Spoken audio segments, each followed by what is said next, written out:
I am Sloane, 34 years old, and until recently, I believed shrinking myself was the only way to keep my marriage intact.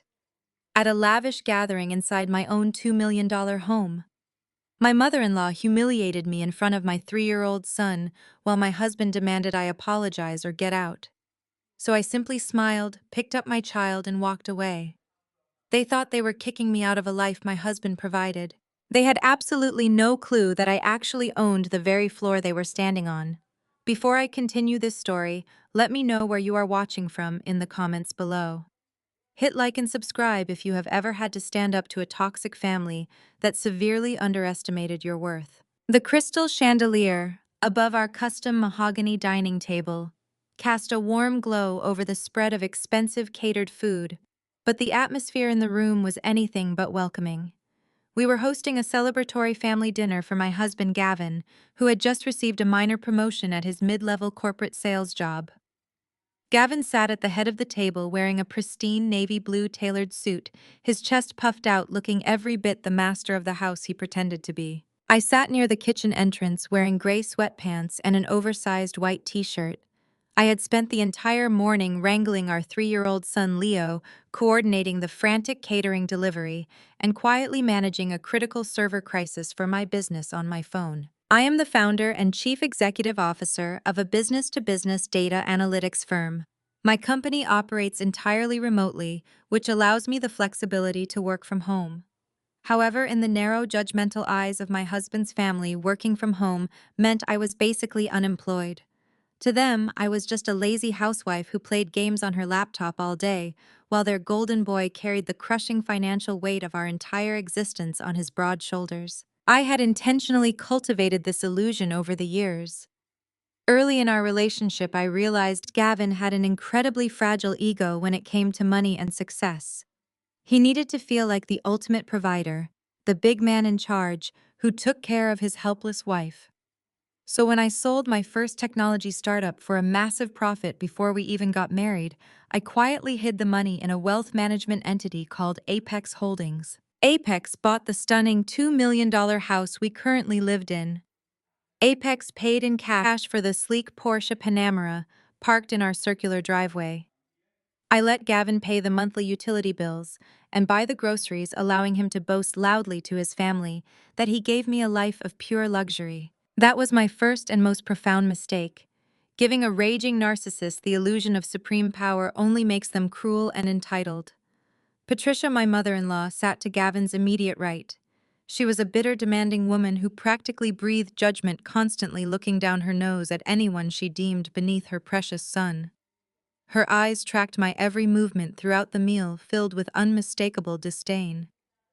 Her daughter Audrey sat across from her, wearing a flashy designer dress paid for entirely by her husband Jamal. Jamal sat quietly at the far end of the table, his sharp, intelligent eyes observing everything. He was a brilliant forensic accountant, and the only person in the room who ever treated me with genuine respect. He knew the truth about Gavin's actual income, but tonight the floor belonged completely to Patricia. "Look at you, Sloane," Patricia said loudly, her sharp voice slicing through the polite dinner chatter. Her gaze swept over my casual clothes like I was a disgusting stain on the expensive upholstery. "Gavin works himself to the bone day in and day out to provide this beautiful, enormous home for you, and you cannot even be bothered to put on a decent outfit for his celebration dinner. It is frankly embarrassing to look at you." The entire table fell dead silent. I felt a hot flush of heat rise to my cheeks, but I swallowed my pride and forced my voice to remain perfectly calm. "It has been a long and exhausting day, Patricia. I was making sure everything was perfectly ready for tonight, and Leo was feeling a bit fussy all afternoon." Gavin did not defend me. He never did. Instead, he adjusted his expensive silk tie, leaned back in his chair, and offered his mother a smug, magnanimous smile. "Leave it alone, Mom. You know Sloane does not care about maintaining appearances. She is just comfortable being comfortable, and I have learned to accept her limitations." His condescending, backhanded defense only fueled Patricia's righteous anger further. "Comfortable," she scoffed, taking a long, dramatic sip of her expensive red wine. "She is incredibly lazy, Gavin. That is exactly what it is.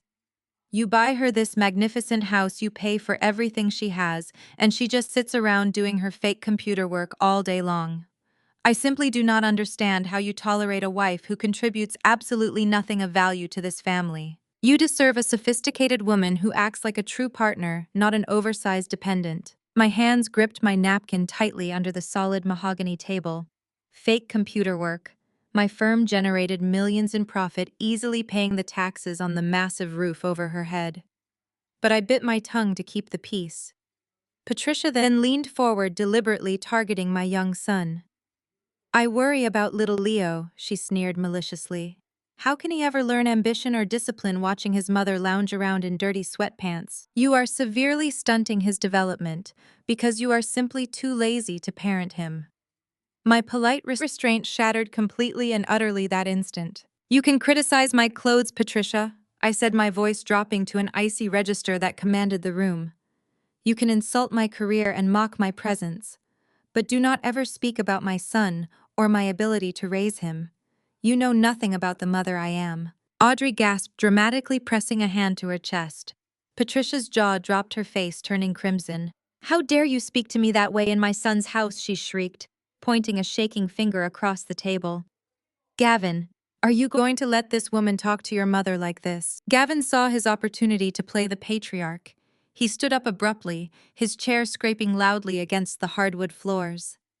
He slammed his palms down on the mahogany table, knocking a crystal wine glass over. Dark red liquid spilled across the white linen tablecloth. He puffed his chest out, trying desperately to project ultimate authority to his mother and his sister. Who do you think you are talking to? Sloane Gavin bellowed, his face contorted with performative rage. My mother is a guest in this home, a home that I break my back every single day to pay for. You sit around doing nothing, spending my money, and now you insult my mother at my celebration dinner. I am completely sick of your ungrateful attitude. I stared up at the man I had married. In that singular moment, the remaining shreds of my affection evaporated. I did not see a partner anymore. I saw an insecure parasite desperately performing for an audience of toxic enablers. For years, I had shrunk myself, hiding my massive financial success, absorbing their daily insults, all just to protect his delicate masculinity. I had convinced myself that keeping the peace was worth the sacrifice. But looking at his arrogant face, my inner monologue shifted entirely from weary endurance to freezing, calculated destruction. You have exactly two choices right now, Sloane Gavin shouted, pointing forcefully toward the grand entryway. You are going to look my mother in the eye and give her a sincere apology.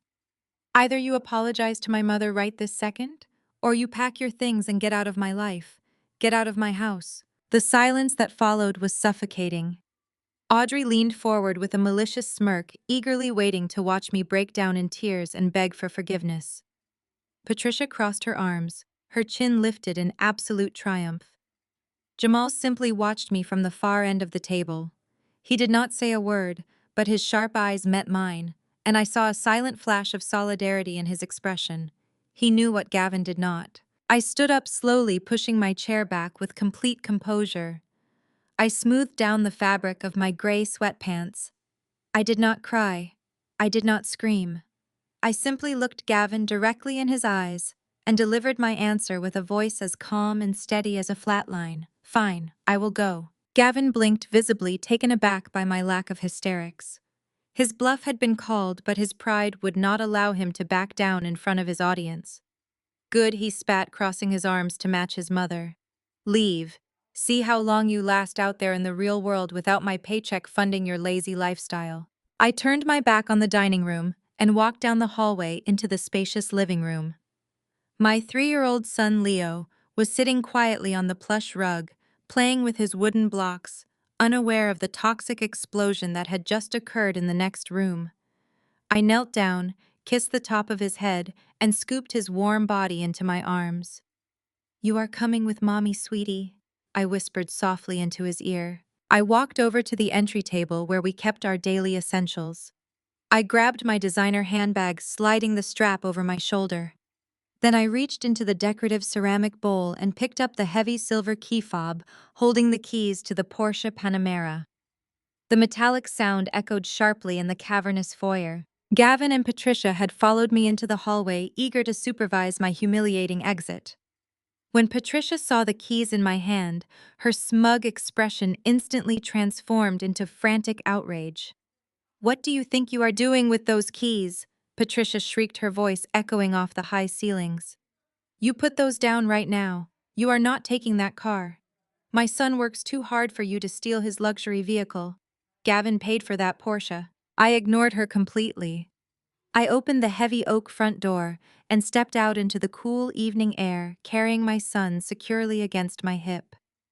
The Porsche Panamera gleamed under the driveway security lights.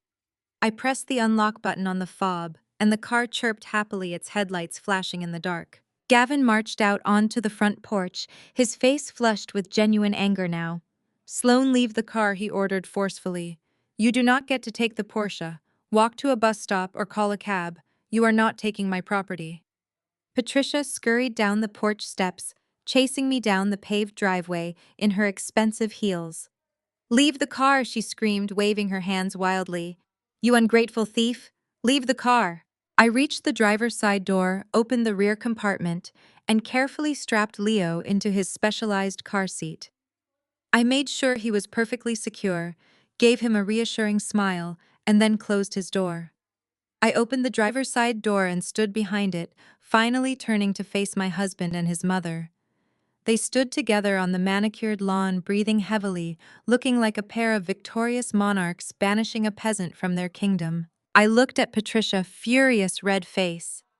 Then I looked at Gavin, who was standing tall, projecting the false authority he loved so much.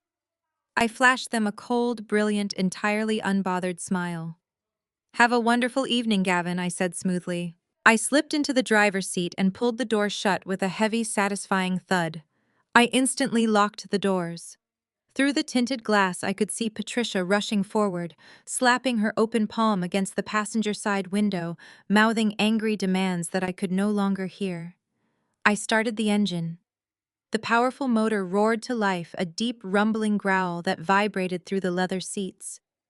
I shifted the car into gear, smoothly accelerated down the winding driveway, and pulled out onto the quiet suburban street. In my rearview mirror, I watched Gavin and Patricia standing on the edge of the lawn. They looked incredibly triumphant, completely satisfied with themselves for finally putting me in my place and kicking me out of their territory. They truly believed they had won. They stood there in their formal clothes, basking in their manufactured glory, totally and completely unaware of the absolute devastation they had just unleashed upon their own lives. They thought they had just banished a helpless dependent. They had no idea they had just declared war on the landlord. The drive away from the suburban neighborhood was peaceful. The Porsche glided along the darkened streets, the only sound being the soft breathing of my son sleeping in the back seat. I did not shed a single tear. Instead, a profound sense of clarity washed over me. I navigated the highway toward downtown, pulling up to the entrance of the Ritz-Carlton. A valet stepped forward to open my door, his eyes widening at the sleek vehicle. I handed him the keys, grabbed my overnight bag, and carefully lifted Leo into my arms. Inside the grand lobby, the concierge greeted me with practiced warmth. I requested the presidential suite. When he asked for a method of payment, I did not reach for the joint credit card Gavin and I shared. Instead, I reached into the zippered compartment of my wallet and withdrew a heavy black metal card. The concierge recognized it instantly. His posture straightened, and his tone shifted from customer service to absolute deference. Within minutes, a private elevator whisked Leo and me up to the top floor of the hotel. The presidential suite was a sprawling masterpiece featuring panoramic views of the city skyline, a marble bathroom, and a king-sized bed. I gently laid Leo down on the sheets, pulled a duvet over his shoulders, and kissed his forehead. He sighed in his sleep, completely untouched by the drama that had erupted just an hour ago. I walked into the living area and poured myself a glass of water. As I sank into a velvet armchair, my phone vibrated in my pocket. A rapid sequence of notifications lit up the screen. It was Gavin. I unlocked the phone and read the messages, taking a sip of my water. I just called the bank and froze our joint credit cards, the first text read. Good luck trying to pay for a hotel room, read the second. You wanted to act like you are better than my mother, so now you can see what life is like without my money. I hope you enjoy sleeping in some motel. Do not think about crawling back tomorrow. I am changing the locks in the morning. Let us see how long you last out there on your own. Starve for all I care. I stared at the screen. A genuine laugh escaped my lips, echoing in the quiet suite. The sheer delusion of the man I had married was magnificent. He believed he had just financially crippled me. He thought his actions had stripped me of everything. It was time to drop the curtain on Gavin's manufactured reality. Here is the truth about my soon-to-be ex-husband. Gavin is a corporate sales manager. He makes $80,000 a year. While that is a respectable income, it is not the kind of money that buys a $2 million mansion. It does not buy a Porsche Panamera. It certainly does not fund the lavish lifestyle he constantly flaunts on social media. In reality, Gavin is drowning in personal debt. He has maxed out credit cards financing his tailored suits, his golf club memberships, and his attempts to look like a high-rolling executive. I, on the other hand, am self-made. Long before I ever met Gavin, I built a data analytics startup in my tiny apartment. I worked 18-hour days, slept under my desk, and poured every ounce of my mind into creating a proprietary algorithm that caught the attention of a tech conglomerate. I sold that startup for an 8-figure sum when I was just 28 years old. Knowing that sudden wealth can attract the wrong kind of people, I immediately placed the vast majority of my fortune into a private wealth management entity named Apex Holdings LLC. I am the sole owner and the sole beneficiary of Apex Holdings. When Gavin and I got serious, I saw his insecurities about money. He desperately needed to feel superior. He needed to be the provider to validate his manhood. So I made a decision to stroke his ego. I told him my startup sale had been modest, just enough to live comfortably. I let him believe my current business barely made enough to cover my own personal shopping. When we found our dream home, I arranged for Apex Holdings to purchase the property in cash. I registered the Porsche under the same corporate entity. Gavin was so caught up in the thrill of showing off the massive house and the luxury car to his greedy mother and envious friends that he never bothered to read the legal paperwork. He simply assumed that because we were married, and because he paid the monthly electric bill and bought our groceries with his meager salary, he was the master of the castle. He assumed he owned everything around him. I was wrong. Every brick of that house, every blade of grass on that lawn, and every stitch of leather in that car belonged exclusively to my corporation. Reading his aggressive texts about starving me out, I realized I had spent years making myself small just so a weak man could feel big. I allowed him to treat me like a burden while he lived rent-free in my house. I allowed Patricia to insult me while she drank wine bought with my corporate dividends. I set my glass down on the glass coffee table. I was done shrinking. I was done playing the submissive, dependent wife. Gavin wanted to play a ruthless game of financial dominance, but he had brought a butter knife to a nuclear war. I pulled up my contacts and searched for a very specific name. It was late, but the man I was about to call billed $1,000 an hour, precisely because he answered the phone at midnight. I pressed the call button, listening to the dial tone ring in my ear, preparing to initiate the total dismantling of Gavin's entire pathetic existence. Harrison answered immediately. His voice was crisp and alert, showing absolutely no sign that it was past midnight. Harrison was a shark in a tailored suit, a high-stakes family law attorney specializing in protecting the assets of ultra-high net worth individuals. I retained him 3 years ago when I realized Gavin had a spending problem. I viewed it as an insurance policy. Tonight I was finally cashing it in. Sloane, Harrison said, the sound of a keyboard clacking in the background. Tell me you are finally pulling the trigger. I am pulling the trigger, Harrison, I replied, my voice echoing in the hotel suite. Gavin just gave me an ultimatum. He told me to apologize to his mother for wearing sweatpants or get out now. So I took Leo, I took the Porsche, and I left. He just texted me boasting about freezing our joint credit cards. He thinks he has completely starved me out. A low, dark chuckle rumbled across the phone line. The sheer audacity of mediocre men will never cease to amaze me. He actually believes he holds the financial leverage. He genuinely does. I confirmed, walking over to the floor-to-ceiling window to look out at the city lights. He truly thinks his $80,000 salary pays for a $2 million estate. He forgot, or rather he never bothered to learn, that the house is deeded exclusively to Apex Holdings LLC. Let us talk strategy, Harrison said, his tone shifting into pure legal execution. Because Gavin is your spouse and has resided in the property, he has basic tenancy rights. However, because the property is corporate owned, and he has never paid a single cent toward the mortgage, property taxes, or maintenance fees from his personal accounts, he holds absolutely zero equity. We are not dealing with a marital asset division for the real estate. We are dealing with a corporate eviction. I smiled at my reflection in the glass. When we closed on the house, I actually handed him the legal ownership documents to thoroughly review. I remembered the closing day perfectly. The real estate attorney slid a massive stack of folders across the conference table. Gavin waved them away, scoffing loudly. He told me to handle the administrative nonsense because reading contracts was women's work. His weaponized incompetence was staggering. He refused to read anything, assuming that being the man of the house automatically granted him supreme ownership. He signed exactly where I pointed without reading a single header, unknowingly acknowledging himself as a mere occupant in a corporate-owned property. His sheer laziness is our greatest asset, Harrison noted. I am drafting a formal 30-day notice to vacate right now. I will have it delivered to the property at 8 o'clock tomorrow morning, using our most aggressive process server. Gavin is going to wake up expecting you to crawl back crying.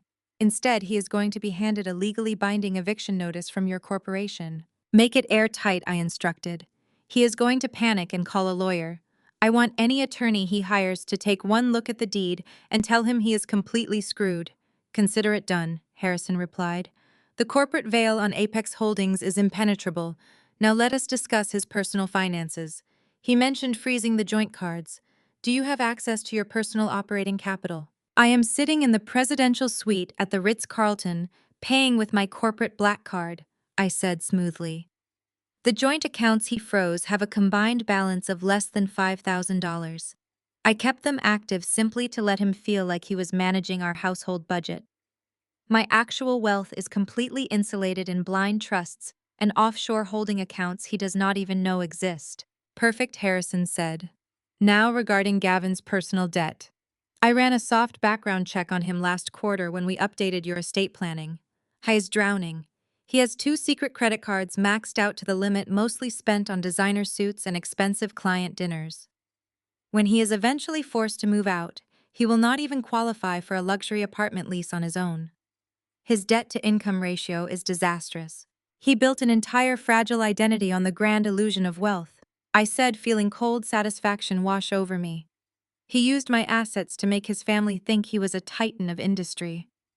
Patricia constantly brags to her country club friends about her successful son and his giant house. I want to shatter that illusion entirely.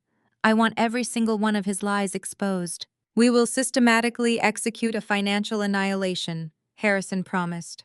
Tomorrow morning, I will formally file the divorce petition. We will demand a full forensic accounting of all marital assets.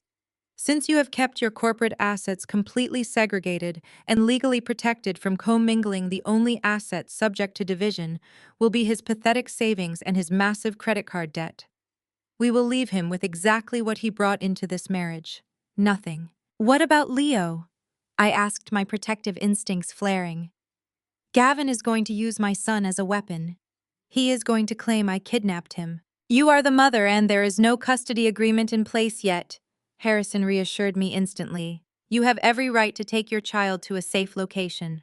I will file an emergency motion for temporary sole custody first thing Monday morning, citing his unstable financial situation and the hostile living environment.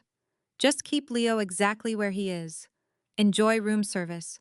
Let me handle the monsters. I let out a long breath, the tension leaving my shoulders. Thank you, Harrison. Do whatever it takes. Bankrupt his ego. Sleep well, Sloane Harrison said. Tomorrow is going to be a very bad day for your husband. I ended the call and tossed my phone safely onto the soft sofa. I walked into the bedroom to check on Leo. He was fast asleep, his chest rising and falling in a peaceful rhythm. I gently stroked his soft hair, making a silent promise.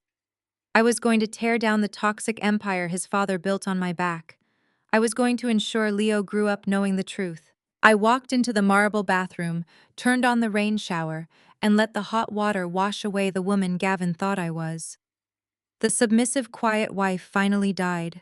The chief executive officer was fully awake and she was ready for war. The morning sun streamed through the floor-to-ceiling windows of the presidential suite, casting a warm, golden glow across the crisp white linens of the king-sized bed. I sat at a glass dining table overlooking the waking city, sipping a perfectly brewed cup of espresso.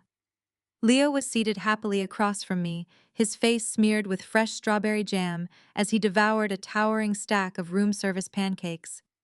The suite was entirely peaceful. There was no shouting, no condescending remarks about my clothes, and no suffocating tension. I wore a plush hotel robe, completely relaxed, watching the city traffic move far below. My phone remained silent on the table, save for a brief text from Harrison, confirming that the legal machinery was officially in motion. Miles away in the sprawling suburbs, the atmosphere was drastically different. Gavin was pacing the length of the massive living room, his leather loafers clicking sharply against the imported hardwood floors. He had barely slept, fueled by a toxic cocktail of adrenaline and manufactured righteous anger. He obsessively checked his smartphone every 5 minutes. He fully expected to see a barrage of desperate messages from me begging for forgiveness, pleading for him to unfreeze the credit cards so I could buy food for our son. Instead, his screen remained completely blank. The utter silence infuriated him. He marched into the kitchen where Patricia was casually sipping coffee, wearing a silk robe she had left at the house during one of her frequent overbearing visits. "She will come crawling back by noon," Gavin declared, leaning against the marble kitchen island. "She has absolutely zero survival skills. I cut off the joint accounts last night. She is probably sitting in some cheap roadside motel right now, realizing exactly how good she had it here. Once she realizes she cannot afford her precious organic groceries without my paycheck, she will be on her knees apologizing to you, Mom." Patricia smiled wickedly, stirring her coffee with a silver spoon. "You did the right thing, Gavin. You have to show these women who holds the power." She needed to learn a harsh lesson about respect. You are the provider of this family. Do not let her back into this house until she shows proper submission. Gavin puffed out his chest, feeling like a conquering king holding court in his grand castle. He glanced at the digital clock on the stainless steel oven. It was exactly 8 o'clock in the morning. Right on cue, his smartphone buzzed in his hand. The caller ID displayed an unknown number. A smug, victorious grin spread across his face. He held the phone up for his mother to see, silently mouthing that it was probably me calling from a burner phone or a motel lobby desk. He cleared his throat, stood up straight, and answered the call with his most authoritative, condescending corporate voice. "I told you not to call me until you were ready to apologize," Gavin barked into the receiver, not even bothering to say hello. "I hope you enjoyed your night in whatever dump you ended up in. Tell me you are ready to grovel, or I am hanging up right now." There was a brief, razor-sharp silence on the other end of the line. When the voice finally spoke, it was not the tearful, defeated tone of a desperate wife. It was the smooth, dangerously calm voice of a predator who had just cornered its prey. "I assure you no one here is preparing to grovel, Mr. Hayes." The voice belonged to Harrison, sounding crisp and utterly professional. "You are speaking with Harrison Reed, managing partner at the law firm handling this dispute. I am the legal counsel representing your wife Sloane, as well as the corporate entity known as Apex Holdings LLC. Gavin frowned, his smug expression faltering slightly as confusion clouded his mind. He gripped the edge of the marble island tightly.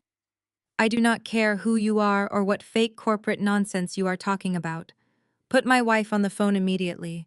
Tell her to stop playing these ridiculous legal games and bring my son back to my house." "Mr. Hayes, I strongly suggest you lower your voice and listen very carefully to what I am about to tell you," Harrison replied, the temperature of his words dropping below freezing. "Sloane is currently unavailable to speak with you." All communication will now be directed exclusively through my office.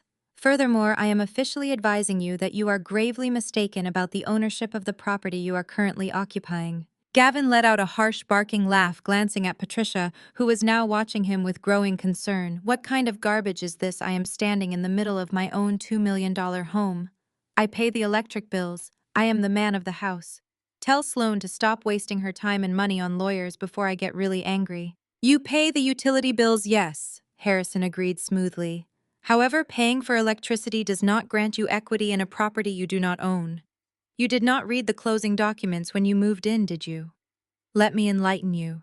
The deed to the estate you are standing in is held exclusively by Apex Holdings, LLC. Sloane is the sole founder, sole director, and sole beneficiary of that holding company. Your name does not exist on a single piece of paper regarding the ownership of that real estate. Legally speaking, Mr. Hayes, you are nothing more than a tenant at will. And as of this morning, your tenancy has been officially terminated. The blood drained completely from Gavin's face. His hand began to tremble. What are you talking about? That is impossible. We are married. That house belongs to me too. The corporate veil says otherwise, Harrison stated. I am serving you notice. Vacate within 30 days or face criminal trespassing charges immediately. Goodbye, Mr. Hayes. The line went dead with a sharp final click. Gavin stood frozen in the center of the massive kitchen, the expensive smartphone pressed tightly against his ear long after the call ended. The silence in the room was deafening. His knuckles were completely white. The color had entirely drained from his face, leaving a sickening ashen gray behind his designer stubble. The confident, domineering patriarch who had commanded the room just moments ago vanished instantly, replaced by a man staring directly into the abyss of his own ruin. Patricia set her silver coffee spoon down on the marble countertop with a sharp clatter. She leaned forward, the silk fabric of her luxurious robe rustling loudly. The smug expression had vanished from her carefully lifted face. What happened, Gavin? She demanded, her voice sharp and impatient. Who was on the phone? Was it Sloane? Tell me she is coming back right now. Gavin could barely breathe. His throat felt completely closed off. He slowly lowered the phone, his eyes darting frantically around the kitchen. He looked at the imported Italian range, the custom cabinetry, the double-wide refrigerator, all the physical manifestations of the immense wealth he claimed as his own. It was a lie. All of it was a terrifying, fragile illusion, and someone had just taken a sledgehammer to the glass. That was not Sloane, Gavin finally whispered, his voice trembling uncontrollably. That was a lawyer. He said I have 30 days to get out of the house. He said Sloane owns everything through a corporation. Patricia scoffed loudly, waving her manicured hand in the air with absolute disdain. That is ridiculous. That is a cheap scare tactic. The woman is entirely delusional. You are the man of the house, Gavin. You pay the bills.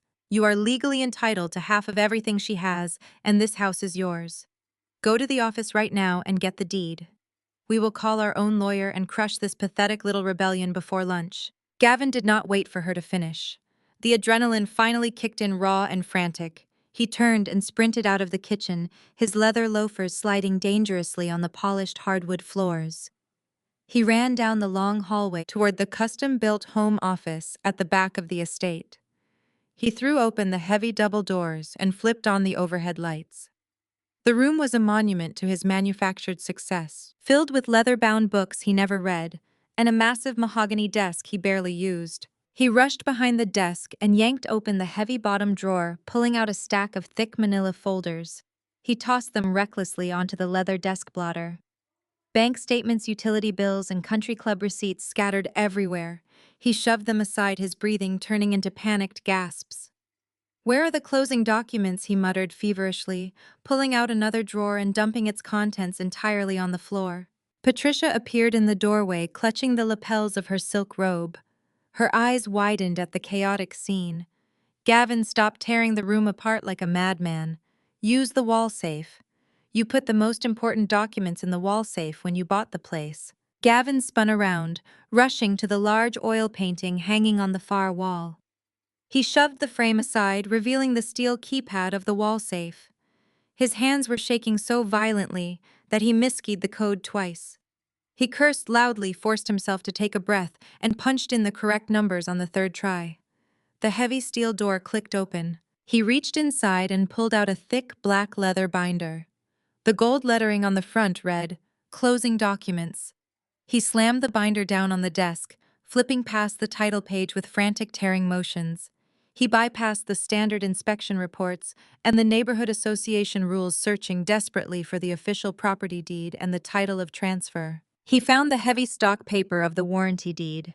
He pressed his index finger to the page, tracing the lines of text line by line. His heart pounded wildly against his ribs. He read the words aloud, his voice cracking with rising terror. Grantee Apex Holdings, LLC, a Delaware limited liability company. He flipped frantically to the signature page. He found my signature clear and confident, signed as the sole managing director of Apex Holdings. Then he found his own signature. It was scrawled hastily on the final addendum. He read the header above his name. Acknowledgement of occupant status without equity. He had signed away his entire existence without even bothering to read the bold print at the top of the page. Patricia rushed forward, pushing her way to the side of the desk. "Let me see that," she demanded, snatching the binder from his trembling hands. She adjusted her reading glasses, her eyes scanning the complex legal jargon. Her mouth formed a tight, furious line. "This is a mistake," she declared loudly. "She tricked you, Gavin. She must have slipped this page in when you were not looking. Check the car registration. The Porsche is in your name. I saw you driving it off the dealership lot myself." Gavin turned back to the safe, pulling out a smaller gray folder containing their vehicular records. He ripped it open and pulled out the state registration card for the Porsche Panamera. He stared at the small rectangular paper, the letters blurring together as the horrific reality finally cemented itself in his mind. The registered owner was not Gavin Hayes. The registered owner was Apex Holdings, LLC. "I own nothing," Gavin whispered, collapsing heavily into the leather executive chair. The chair groaned under his weight. "I do not own the house. I do not own the car. I do not even own the furniture. It all belongs to her corporation. She played me. For 3 years she sat there and played the quiet little wife, and she owned every single breath I took in this house." The absolute finality of his words struck Patricia like a physical blow. The supreme arrogance that had defined her entire personality began to fracture, crumbling rapidly into hysterical, frantic denial. She threw the heavy leather binder violently across the room. It struck the bookshelf with a loud crash, papers fluttering wildly to the floor. "No," Patricia shrieked, her voice rising to a chaotic, shrill pitch. "I refuse to accept this. I absolutely refuse. You are a sales manager, Gavin. You are a wealthy man. You do not get evicted from your own home. Do you have any idea what this will do to our family? Do you know what Audrey will say? She will laugh in my face. The entire country club will know that my son is a broke fraud living off his wife. I bragged about this house to every single person I know." Gavin buried his face in his hands, pulling desperately at his hair. "What do you want me to do, Ma?" he yelled back, his voice thick with panic and humiliation. "I have $5,000 to my name and $60,000 in credit card debt." She froze the joint accounts. "I cannot even afford to hire a lawyer to fight this. I am entirely bankrupt." "You fix it!" Patricia screamed, slamming her palms down on the mahogany desk. "You call her right now and you beg Gavin. You get down on your knees and you apologize for whatever you did last night. You tell her she can wear whatever she wants and she can talk to me however she pleases. I do not care what it takes. You fix this before my friends find out that you are a failure. You fix this immediately." Gavin looked up at his mother, seeing the pure, unadulterated terror in her eyes. The power dynamic in the room had completely shattered. The king was dead, overthrown by the silent queen he had constantly belittled. He reached for his phone with shaking hands, preparing to dial the number he had just aggressively threatened, knowing fully well that he was about to surrender his entire life. Gavin stared at the blank screen of his smartphone, his thumb hovering over my contact name. His chest heaved with shallow, panicked breaths. He could feel his mother watching him, her entire reality hanging on his next move. But the thought of calling me, of admitting complete and utter defeat while I held all the cards, made his stomach churn with acidic bile. His pride, the fragile, hollow foundation of his entire existence, screamed at him to fight back. He dropped the phone onto the leather desk blotter. He would not beg. He would not grovel. He would crush me. He just needed firepower. I am not calling her Gavin, declared, his voice shaking, but laced with sudden, desperate defiance. She wants a legal war, she is going to get one. I am going to hire the most ruthless litigation attorney in the entire state. I will drag her through court for years. I will pierce that corporate veil, I will take half of that holding company, and I will take full custody of Leo. She picked a fight with the wrong man. Patricia let out a massive sigh of relief, her posture instantly straightening. That is my son, she said, smoothing down the front of her expensive silk robe. Do not let that ungrateful woman intimidate you with a cheap corporate trick. You drain the accounts and you hire a shark. We will destroy her and put her back in her place. Gavin snatched his phone back up and swiftly unlocked it. He navigated to our banking application, his mind racing. He knew I handled all the major financial transfers, but we had a joint savings account specifically designated for emergencies.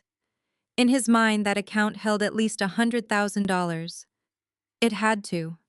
We lived in a $2 million estate. He tapped the screen, holding his breath as the blue circle spun, authenticating his fingerprint. The dashboard loaded. His eyes locked onto the bold black numbers at the very top of the screen. The joint savings account balance was exactly $4,212. Gavin blinked repeatedly, tapping the glass screen as if the application were malfunctioning. He refreshed the page. The numbers remained unchanged. He scrolled frantically to the transaction history, his heart pounding against his ribs. There were no massive withdrawals. There were no hidden transfers. The account had simply never held more than a few $1,000s at any given time. I had been depositing just enough to cover the monthly groceries, the utility bills, and his golf club dues. Every single cent of my massive fortune was completely walled off, locked away in private corporate accounts he did not even know existed. He switched to the credit card tab, desperate for a financial lifeline. His two secret personal cards glared back at him in bright red text. Both were maxed out to the absolute limit. He had $60,000 in revolving debt and exactly $4,000 in liquid cash. He could not even afford the initial retainer fee for a mediocre strip mall lawyer, let alone a high-powered corporate litigator. He was financially paralyzed. "What is it?" Patricia asked, stepping closer to the mahogany desk, her anxiety flaring again as she watched the color drain from his face for the second time that morning. "How much is in the war chest?" Gavin slowly lowered the phone, his hands trembling. $4,000, he choked out the words, feeling like shattered glass in his dry throat. "There is nothing else." She segregated everything from the very beginning. "I am completely broke." Patricia gasped loudly, pressing a hand to her pearl necklace. "That is impossible. You make $80,000 a year, and I spend $90,000 trying to keep up with the lifestyle she bought for us." Gavin snapped, his panic finally boiling over into pure, unchecked rage. "I do not have the money, Mom. She planned this. She planned every single second of this for years. I need cash right now, or I am going to be thrown out on the street in 30 days. He began pacing behind the desk, his mind frantically searching for a solution. His credit was destroyed. The bank would never approve a personal loan with his debt-to-income ratio. He had absolutely no equity to borrow against. There was only one viable option left. He stopped pacing and looked directly at his mother. "I have to call Audrey and Jamal Gavin," said his voice dropping to a desperate, manic whisper. "Jamal is a senior partner at his accounting firm. They just bought that vacation house in Aspen. They have liquid cash. I will ask them for a $50,000 loan. Just enough to retain a top-tier lawyer to freeze her corporate assets until a judge can force a settlement." "Call them right now," Patricia ordered, pointing a shaking finger at the phone. "Tell Audrey everything. Tell her Sloane has lost her mind and is trying to steal your home." Gavin dialed his sister's number and placed the phone on the center of the desk, activating the speakerphone.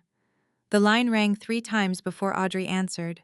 "Good morning, little brother," Audrey chirped, her voice dripping with its usual haughty arrogance. "You are calling early. Mom said the dinner party ended abruptly last night. Did Sloane finally stop throwing her little tantrum?" "Audrey, I need your help," Gavin pleaded, abandoning any pretense of emotional control. His voice cracked perfectly, playing the role of the devastated victim. Sloane completely lost her mind last night. She kidnapped Leo and fled to a hotel. I just got off the phone with some corporate lawyers she hired. She used some shady legal loophole to put the house and the cars into a shell corporation she controls. She is trying to evict me, Audrey. She froze my accounts and she is trying to steal everything I built. A sharp gasp echoed through the speaker. Oh my God, Audrey exclaimed, her tone shifting instantly to vicious, eager outrage. I always knew she was a calculating snake. I warned you, Gavin. I told you she was hiding something behind that quiet, pathetic act. Kidnapping your son and trying to steal your property. She belongs in a psychiatric ward. I need a lawyer, Audrey Gavin continued, leaning closer to the phone. I need the best legal team in the state to fight this corporate veil, but she locked me out of the main accounts. I only have access to a few $1,000s. I need a loan. I need $50,000 today to pay the retainer. I swear on my life I will pay you back with interest the second the judge forces her to liquidate the assets. Please, Audrey. You are my sister. Do not let her destroy my life. Of course we will help you, Gavin Audrey declared fiercely, the thrill of a toxic family war highly evident in her voice. We are family. We protect our own. We will wire you the money this afternoon, and we are going to crush her. We are going to make sure she leaves this marriage with absolutely nothing. Right, Jamal? The heavy question hung in the air. For several agonizing seconds there was nothing but dead silence on the line. Gavin stared at the phone, a cold sweat breaking out on the back of his neck. Jamal, he prompted nervously. Are you there, man? I know 50 grand is a massive favor to ask for, but I am desperate. The silence stretched on heavy and suffocating in the grand home office. When Jamal finally spoke, his deep, resonant voice was entirely devoid of the frantic outrage that consumed the rest of the family. It was completely calm, smooth, and chillingly neutral. I hear you, Gavin, Jamal said slowly. I hear exactly what you are saying. I need to fully review our liquid asset portfolio before we authorize any major wire transfers. We will be in touch. Wait, Jamal, Gavin started to say, but the line went completely dead. Gavin and Patricia stared at the disconnected phones sitting on the mahogany desk. Audrey had given them the passionate validation they desperately craved, but Jamal had given them nothing. As a ruthless forensic accountant, Jamal spent his entire professional life dissecting financial truths and destroying corporate lies. And in that brief silent pause on the phone, Gavin felt a terrifying wave of primal dread wash over him. He suddenly realized that while he was desperately trying to build an army to fight me, I might have already recruited his general. The moment the line went dead in the suburban home office, Jamal set his phone down on his polished mahogany desk in his high-rise downtown office. Unlike his brother-in-law, Jamal actually owned his workspace and the firm it belonged to. He was a senior partner at one of the most ruthless forensic accounting firms in the country, a man whose entire career was built on dissecting complex financial crimes, tracking hidden assets, and exposing corporate fraud. For years, he had sat at those insufferable Sunday dinners quietly observing the Hayes family dynamics. He had watched Gavin strut around the massive estate, puffing his chest out and acting like a self-made titan of industry. Jamal had seen through the pathetic facade from day one. He knew a fraudulent ledger when he saw one, and Gavin was the human equivalent of a falsified tax return. Jamal deeply despised his wife's family. He tolerated Audrey because she was his wife, but he found her constant need to enable her brother's toxic narcissism utterly exhausting. Patricia was a nightmare wrapped in cheap pearls, dripping with a thinly veiled racial haughtiness that Jamal endured only for the sake of his children. But Jamal respected me. He respected the quiet, calculated way I navigated their daily chaos. He knew I was highly intelligent, and as a forensic accountant, he recognized the subtle, unmistakable tells of a woman who was holding back immense power. Jamal opened his secure laptop, his fingers flying rapidly across the keyboard. He bypassed his firm's standard firewalls and opened a highly encrypted private network. He had not simply been sitting idly by while Gavin played pretend. When I first retained Harrison 3 years ago, I had reached out to Jamal through a secure channel. I did not ask for his help hiding my money because my corporate assets were already perfectly insulated. I simply asked him to keep a quiet, professional eye on Gavin's erratic personal spending. What Jamal uncovered over the last 36 months was a financial catastrophe so deeply pathetic that it actually offended his professional sensibilities. Jamal picked up his smartphone, opened an encrypted messaging application, and dialed my direct number. I was sitting on the balcony of the presidential suite, enjoying the crisp morning air, when my phone vibrated against the glass table. I recognized the encrypted caller ID instantly. I swiped the screen to answer. "Good morning, Jamal," I said smoothly, taking a slow sip of my espresso. "I assume Gavin just called you crying about a sudden corporate takeover. Hi is currently hyperventilating in your home office," Jamal replied, his deep voice carrying a trace of cold clinical amusement. "He asked Audrey and me for a $50,000 loan. He claims you used a shady legal loophole to steal his house, and he wants to hire a litigation shark to pierce your corporate veil. Audrey is completely hysterical and entirely ready to fund his little war." I smiled, watching the city traffic flow far beneath me. "Are you going to wire him the money?" "I am not giving that parasite a single dime," Jamal stated flatly. "Sloan, you and I both know Gavin is a financial black hole. But I called because you only know half the story. You think he is just a broke narcissist, drowning in credit card debt to pay for designer suits and golf memberships. You think he is simply a stupid man playing dress-up. He is stupid, but he is also a thief." My hand paused halfway to my mouth. The espresso cup hovered in the air. "Explain," I commanded, dropping the casual tone entirely. "Gavin has been siphoning the money you deposit into the joint savings account," Jamal explained, the rapid clicking of his keyboard echoing over the secure line. "Every month you deposit exactly $5,000 to cover the basic household expenses. He pays the bills, but he has been shorting the utility payments and letting the country club dues roll into arrears.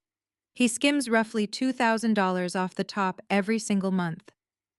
"Where is it going?" I asked, my blood turning to ice. "He set up a microscopic offshore shell company in the Cayman Islands," Jamal revealed. "He thought he was being incredibly clever by using a digital proxy server to mask his location, but his operational security is absolute garbage. I tracked the IP logs right back to the router in your home office. He has been funneling that stolen money into the Cayman account for over 2 years. But that is not the best part of his little operation." I set the espresso cup down on the glass table. "What is the best part, Jamal?" "The shell company is not an investment account," Jamal said, his voice laced with pure, unfiltered disgust. "It is a slush fund. He is using it to fund a secret life. Her name is Brittany. She is 25 years old, a fitness instructor who works at a boutique gym downtown. Gavin has been paying the rent on her luxury studio apartment for 18 months. He buys her expensive jewelry, takes her on weekend trips when he claims he is at regional sales conferences, and pays for her leased convertible. He is literally using your grocery money to play sugar daddy to a 25-year-old girl." A terrifying absolute silence fell over the balcony. I did not feel heartbroken. I did not shed a tear. I felt a massive surge of predatory adrenaline so intense it made my vision sharpen. Gavin had not just disrespected me in my own home, he had actively stolen from me to fund a long-term affair. He had weaponized my own money to humiliate me behind my back. And in doing so, he had handed me the exact weapon I needed to destroy him on a microscopic level. "Jamal," I said, my voice dangerously soft, "do you have the undeniable proof?" "I am a forensic accountant," Sloan Jamal replied smoothly. "I have absolutely everything. I just initiated a secure file transfer to your private server. You now have complete access to the offshore bank statements, the wire transfer receipts, the IP logs, proving he executed the transactions from your property, and a very detailed portfolio of high-resolution photographs of Gavin and Brittany on their little romantic getaways. I also included a copy of her apartment lease bearing his signature." My laptop pinged loudly from the living room sofa. The encrypted files had arrived. "You just handed me the nuclear launch codes, Jamal," I said, a cold, vicious smile stretching across my face. "What do you want in return for this?" "I want you to burn his entire world to the ground," Jamal said firmly. "I want you to expose him so thoroughly that Patricia and Audrey can never show their arrogant faces at the country club again. I want to watch this toxic family realize exactly what they are. Finish him, Sloan." The line disconnected.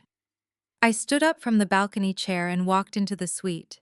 I opened my laptop and clicked on the encrypted folder Jamal had just sent. Hundreds of documents populated the screen. Bank statements, wire receipts, and crystal clear photos of Gavin holding hands with a young blonde woman in a bikini on a beach in Cabo. Gavin thought he was going to fight a simple eviction. He thought he was battling over a house and a car. He had absolutely no idea that I was about to drop a financial and marital guillotine directly onto his neck. Back in the suburban home office, the dial tone blared from the speakerphone, a sharp and mocking sound that shattered the remaining fragments of Gavin's hope. He slammed his hand down on the disconnect button, the loud smack echoing off the mahogany walls. Audrey had promised him the money, but Jamal controlled the major financial levers of their household. Jamal's chilling silence and abrupt departure from the call meant only one thing. The loan was entirely dead. Gavin slumped back into the leather executive chair, completely defeated. He had no money, no lawyer, and no leverage. The 30-day eviction clock was already ticking loudly in his mind, counting down to his total public ruin. Patricia paced the floor, her silk robe billowing behind her. Her mind, perfectly tuned for manipulation and survival, was already calculating a new angle. She stopped in the middle of the room, her eyes narrowing as she looked at a framed family photograph sitting on the corner of the desk. It was a picture of Gavin, me, and our 3-year-old son, Leo. Gavin, Patricia said, her voice dropping to a low, conspiratorial whisper. She thinks she holds all the cards because she has the corporate documents. She thinks money is the ultimate leverage, but she is a mother, and a mother's greatest weakness is always her child.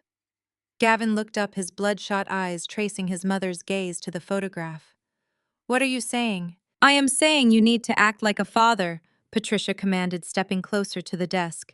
You are his legal parent. There is no custody order in place. If you have physical possession of that boy, Sloane cannot ignore you.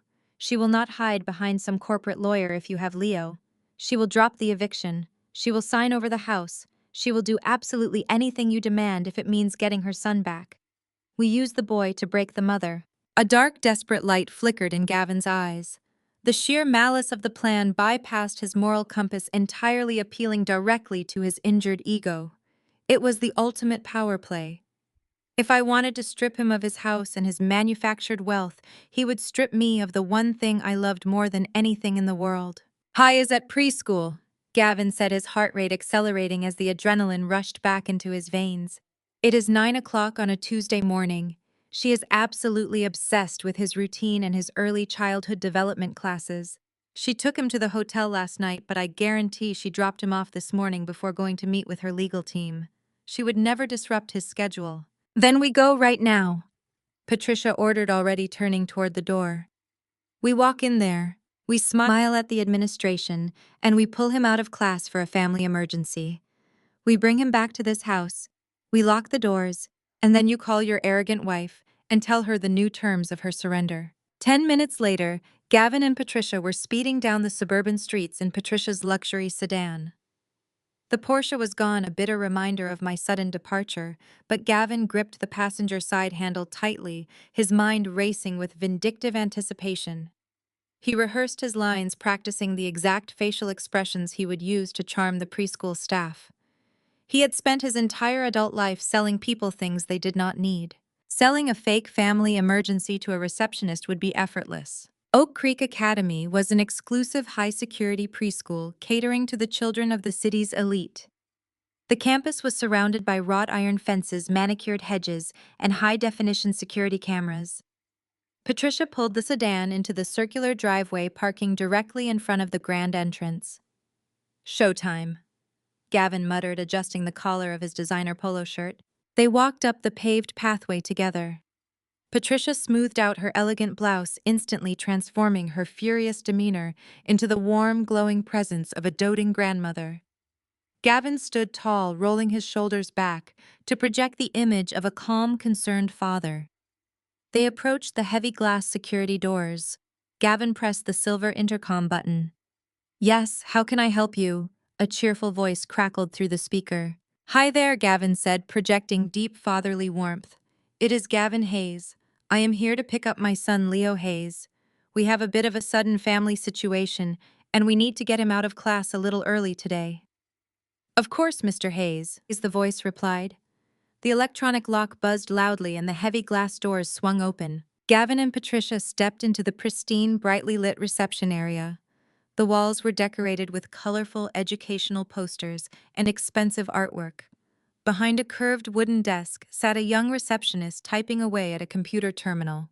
She smiled warmly as they approached. "Good morning, Mr. Hayes," the receptionist said, recognizing him from previous drop-offs. "And you must be Leo's grandmother." Patricia placed a hand over her heart, offering a perfectly manufactured, loving smile. "Oh, we are just so eager to see him. My sister suddenly flew into town for a surprise visit, and we simply could not wait until the afternoon to let them spend time together." "It is a special family day," Gavin added seamlessly, leaning against the reception desk with casual charm. "If you could just page his classroom and have him brought up, we will be on our way and let you get back to your busy morning." "Absolutely," the receptionist said, her fingers clicking across her keyboard to pull up Leo's student file. "I just need to verify your ID and check him out of the system." Gavin reached into his back pocket and confidently placed his driver's license on the wooden counter. He glanced at Patricia, sharing a fleeting, victorious look. The plan was working perfectly. They were going to walk out of this building with my son, and by noon, Gavin would have me entirely at his mercy. He could already picture my frantic, tearful reaction when I realized he held the ultimate hostage. The receptionist scanned his license and clicked the mouse. A soft chime sounded from the computer, followed instantly by a harsh red flashing border appearing on her screen. Her warm smile faltered. Her brow furrowed in confusion as she read the bold text flashing across the monitor. Gavin felt a sudden cold knot form in his stomach. The silence in the reception area stretched on for several agonizing seconds. "Is there a problem?" Gavin asked, forcing a light chuckle to mask his rising panic. "Just a computer glitch." The receptionist looked up from the screen. Her friendly demeanor had vanished, completely replaced by a rigid, highly trained professional caution. She slid Gavin's driver's license back across the counter, pulling her hand away quickly. "I am very sorry, Mr. Hayes," she said, her voice tight and formal. "But Leo is not in attendance today." Patricia dropped her warm grandmother act instantly. "What do you mean he is not in attendance?" she demanded, her voice rising sharply. "He has to be here. Check the system again." The receptionist discreetly pressed a silent button under the edge of her desk. "I assure you he is not in the building, ma'am," she repeated, maintaining strict eye contact with Gavin. "And furthermore, even if he were here, I would not be able to release him to you. According to the emergency custody injunction uploaded to our system exactly 20 minutes ago by a Mr. Harrison Reed, you are explicitly barred from having any unauthorized contact with the child. I have already notified campus security. I need you both to leave the premises immediately." The heavy glass doors of the reception area felt like a physical barrier closing in on Gavin. He stared at the receptionist, his jaw unhinged, unable to comprehend how his master plan had been completely dismantled before he even made it past the lobby. Patricia's face contorted into a mask of pure, unfiltered rage.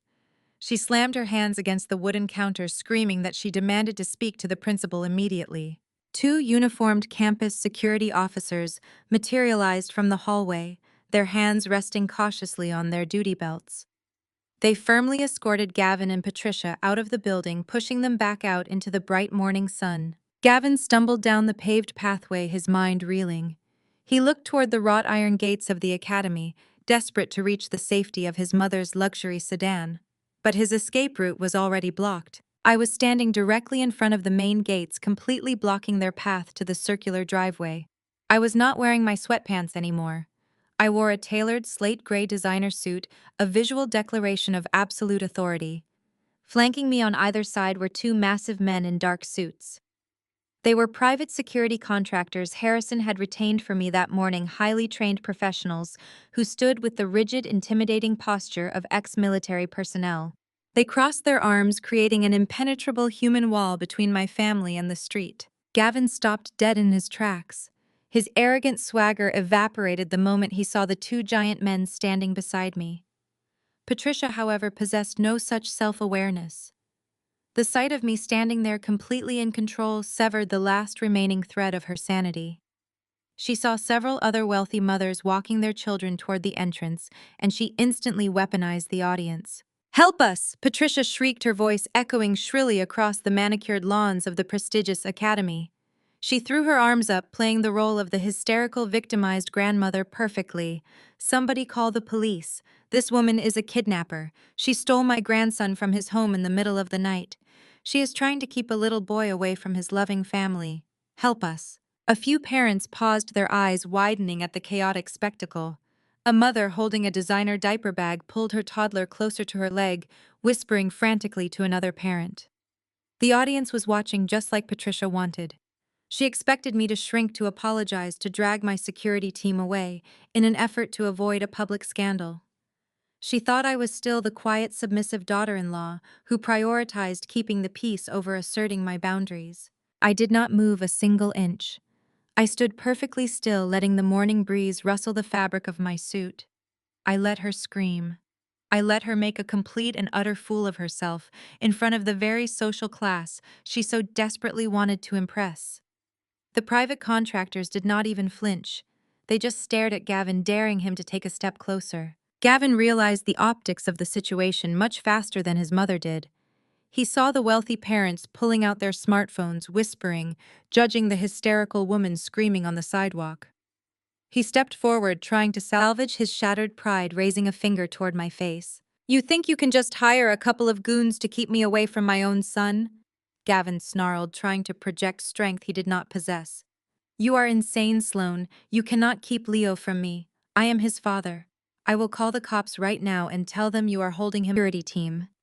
I walked directly up to Gavin, stopping only when there was less than a foot of space between us. He tried to stand tall, but I saw the frantic tremor in his hands. He was a cornered animal, desperate and terrified. I leaned in close, bringing my face inches from his ear. The audience of wealthy parents and campus security guards could only see a wife speaking softly to her husband. They had no idea I was currently executing a lethal strike. "You do not want to call the police, Gavin," I whispered, my voice colder than ice. "Because if the police arrive, I will not be discussing the custody of my son. I will be discussing the $150,000 you stole from our joint accounts." Gavin stopped breathing. His entire body went completely rigid. I kept my voice low, ensuring the words sliced directly into his soul, without anyone else hearing a sound. "I know about the offshore shell company in the Cayman Islands, Gavin. I have the IP logs proving you executed the wire transfers from my home office. I have the bank statements. I have the lease agreement you signed for the luxury apartment downtown. And most importantly, I have a very extensive high-resolution portfolio of photographs featuring you and Brittany on the beach in Cabo." Gavin turned the color of chalk. His eyes widened in absolute paralyzing terror. He tried to speak, but his throat only produced a weak clicking sound. The realization that I had completely dismantled his secret life struck him with the force of a freight train. He was not just facing an eviction anymore. He was facing federal wire fraud charges, complete financial ruin, and public annihilation. "If you ever come near my son's school again," I continued, my voice smooth and merciless, "I will not just take your house. I will send those files to the authorities, and I will personally make sure you spend the next 10 years in a federal prison. Now take your screaming mother and get out of my sight before I destroy you right here on this sidewalk." I stepped back, returning to my position between the two security contractors. Gavin looked at me as if he were staring at a ghost. He was entirely broken. His chest heaved as he struggled to pull oxygen into his lungs. Patricia was still ranting, pointing a shaking finger at me. "Do not just stand there, Gavin," she yelled, her face red and blotchy. "Do something. Show this ungrateful woman who is in charge." "Shut up, Mom." Gavin snapped, his voice cracking with pure panic. "Just shut up. We have to go right now." Patricia gasped, utterly shocked by his tone. "What did you just say to me?" "I said shut up and get in the car," Gavin roared, grabbing her tightly by the arm of her silk blouse. He did not care about the audience anymore. He did not care about his pride. He physically dragged his mother down the sidewalk, ignoring her loud protests and frantic struggles. He practically threw her into the passenger seat of the sedan, sprinted around to the driver's side, and peeled out of the circular driveway. The tires squealed loudly against the pavement as they fled the scene in absolute disgrace. I stood at the gates, watching their car disappear down the tree-lined street. The wealthy parents who had stopped to watch slowly dispersed, murmuring quietly amongst themselves. The campus security guards nodded to me respectfully before retreating inside the building. I reached into my designer handbag and pulled out my smartphone. I hit the speed dial for Harrison. He answered on the first ring. "They took the bait, Harrison," I said, a wave of cold satisfaction washing over me. They showed up at the school and caused a massive public altercation. Patricia screamed at the other parents, and Gavin had to physically drag her away. "Excellent," Harrison replied smoothly. "That is all the ammunition we need. I am filing the temporary restraining order right this second. By the time they get back to your house, they will be legally barred from coming within 500 feet of you or Leo. The trap is officially closed, Sloan." The drive back to the suburban estate was a blur of hyperventilation and manic swerving. Gavin gripped the leather steering wheel of his mother's sedan so tightly his knuckles ached, his mind short-circuiting under the crushing weight of my final threat. He dropped Patricia off at the front door without saying a single word, ignoring her frantic demands for an explanation. He could not tell her the truth. If Patricia found out about Brittany, the Cayman accounts, and the stolen grocery money, she would turn on him instantly. He was entirely isolated. As he backed out of the driveway, his smartphone buzzed. An automated email notification flashed across the screen from the local county courthouse. A temporary restraining order had been officially filed and granted. He was legally barred from coming within 500 feet of me or his own son. The legal vice was tightening around his neck. He pulled into the parking lot of a rundown strip mall on the edge of town. With only $4,000 to his name, he could not afford the glass-walled downtown law firms that Jamal and I utilized. Instead, he walked into the dingy, fluorescent-lit office of Vance Corland, a desperate attorney known for taking low-level divorce cases and defending petty thieves. Vance sat behind a scratched laminate desk, his cheap suit wrinkled, smelling faintly of stale cigarette smoke and cheap cologne. Gavin dropped his entire remaining liquid net worth onto the desk in the form of a cashier's check. He omitted the part about the federal wire fraud and his offshore mistress. He simply spun a pathetic tale of a vindictive wife who had used a corporate loophole to steal his house, kidnap his son, and take his luxury car. Vance pocketed the check immediately, barely glancing at the details. He did not care about the corporate veil or the intricate financial mechanics of Apex Holdings. He was a bottom feeder who relied on dirty, immediate tactics to strong-arm settlements before a judge ever saw the inside of a courtroom. Vance leaned back in his squeaky chair, steepling his fingers, and offered Gavin a highly unethical lifeline. He told Gavin that fighting a corporate holding company in civil court would take years and hundreds of thousands of dollars. But criminal leverage, Vance suggested with a sleazy grin, was absolutely free. Vance instructed Gavin to walk straight into the local police precinct and report the Porsche Panamera as stolen. "But we are married." Gavin hesitated, his cowardice momentarily overriding his malice. "She took it last night. The cops will just say it is a civil marital dispute. Not if you tell them she explicitly stole it after a violent altercation." Vance corrected him smoothly. "You tell the police you bought that car entirely with your own money.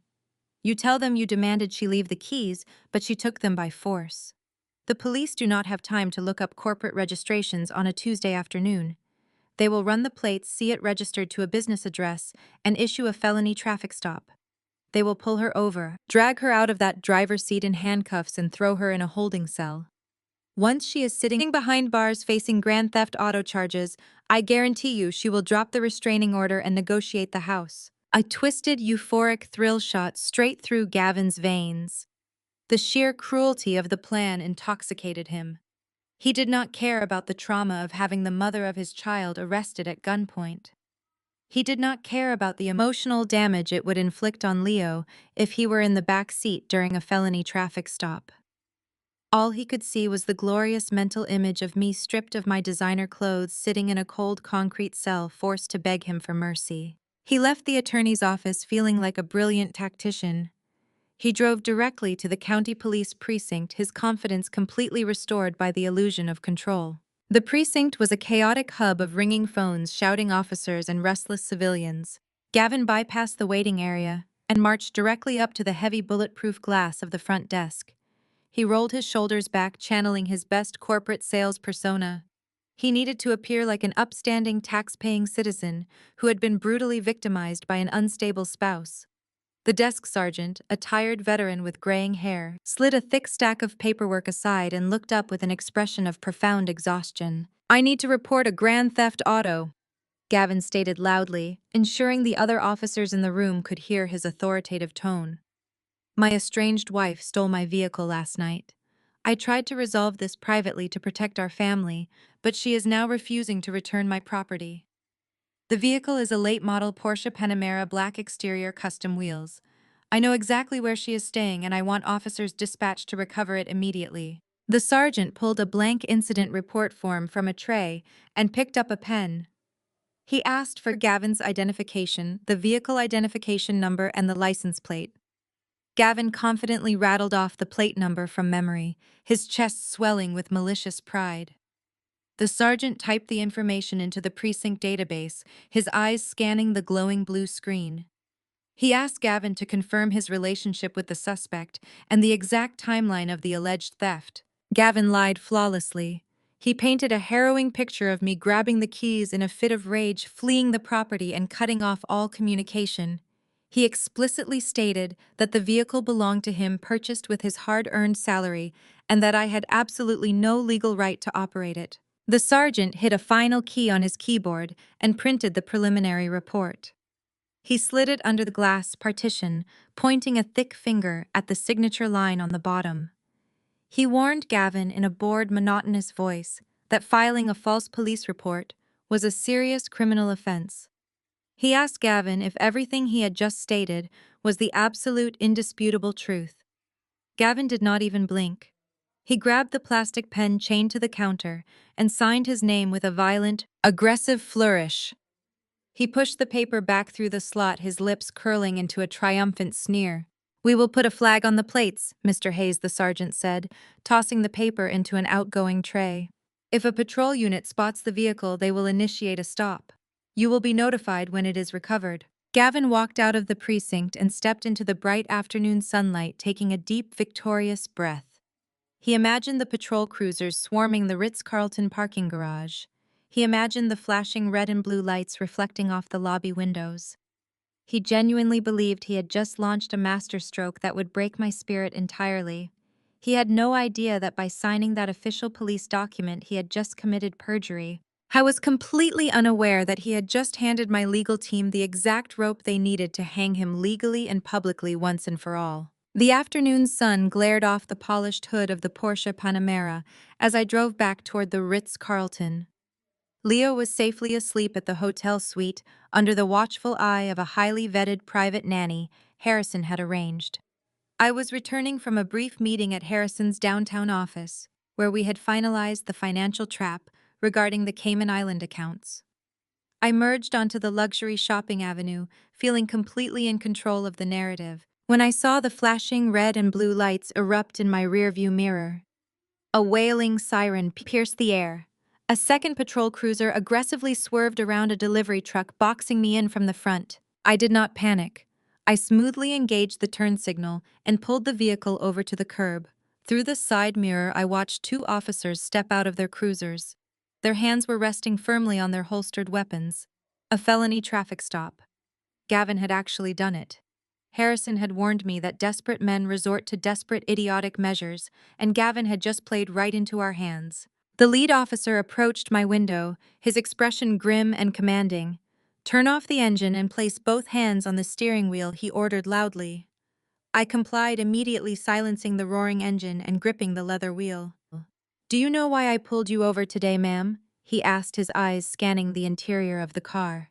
"I assume it is because my estranged husband just reported this vehicle as stolen," I replied, my voice perfectly steady and polite. The officer frowned, clearly surprised by my complete lack of hysterics.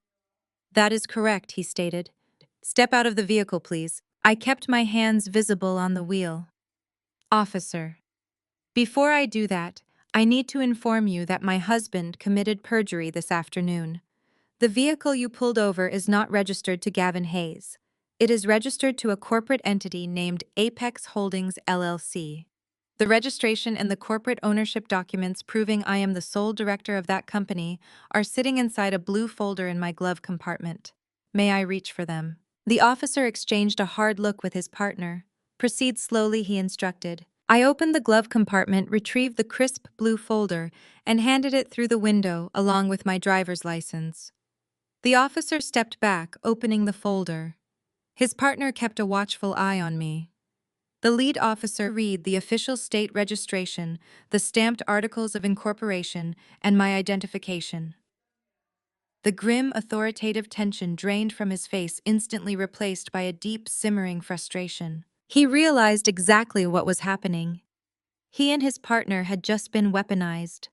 They had been dispatched on a high-priority felony stop, risking public safety and their own lives, all because a bitter broke man wanted to use the police department as a free collection agency.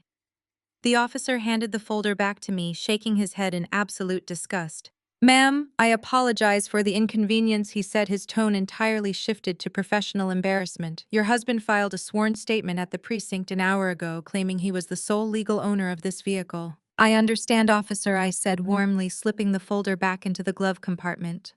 "I am sure you hate having your time wasted by malicious domestic disputes.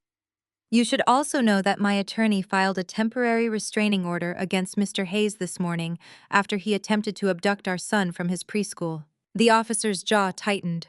"Have a safe afternoon, Ms. Hayes," he said strictly. He turned to his partner, gesturing toward their cruisers. "We are going to pay Mr. Hayes a visit." Back at the suburban estate, Gavin was standing in the grand foyer holding a crystal glass of bourbon he had poured to celebrate his perceived victory. Patricia was sitting in the formal living room, lecturing him on how to properly assert his dominance once I inevitably called begging for mercy. When the heavy brass knocker pounded against the oak front door, Gavin practically sprinted to answer it. He swung the door open, a massive, arrogant grin plastered across his face, fully expecting to see a uniformed officer handing him the keys to the Porsche. Instead, he found the same two furious patrol officers standing on his porch. "Mr. Gavin Hayes," the lead officer asked sharply. "Yes, that is me," Gavin replied, puffing out his chest. "Did you get my car back?" The officer did not answer.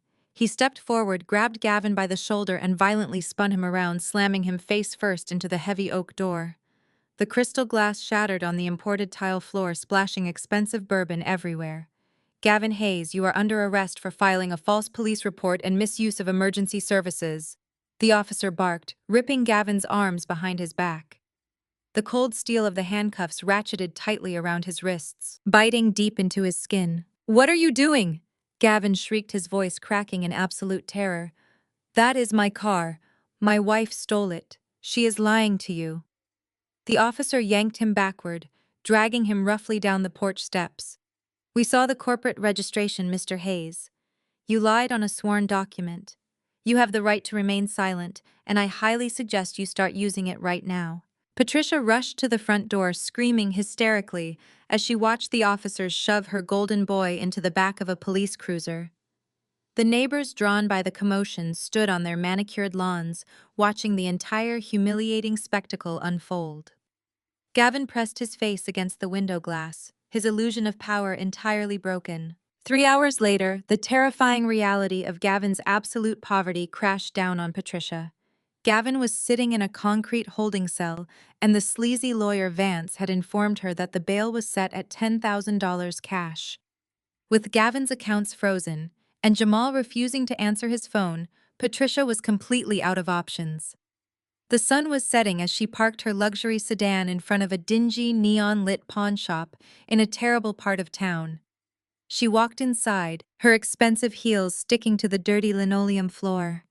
The smell of cheap smoke and desperation hung heavily in the air. She stood at the scratched glass counter, tears of pure humiliation streaming down her perfectly powdered face. She unclasped her prized pearl necklace, the one she wore to every country club event, to broadcast her wealth. She pulled off her heavy diamond anniversary rings.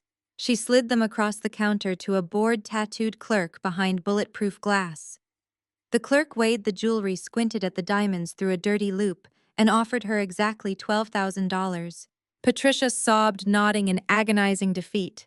She walked out of the pawn shop clutching a stack of dirty bills, her neck bare and her dignity completely shattered.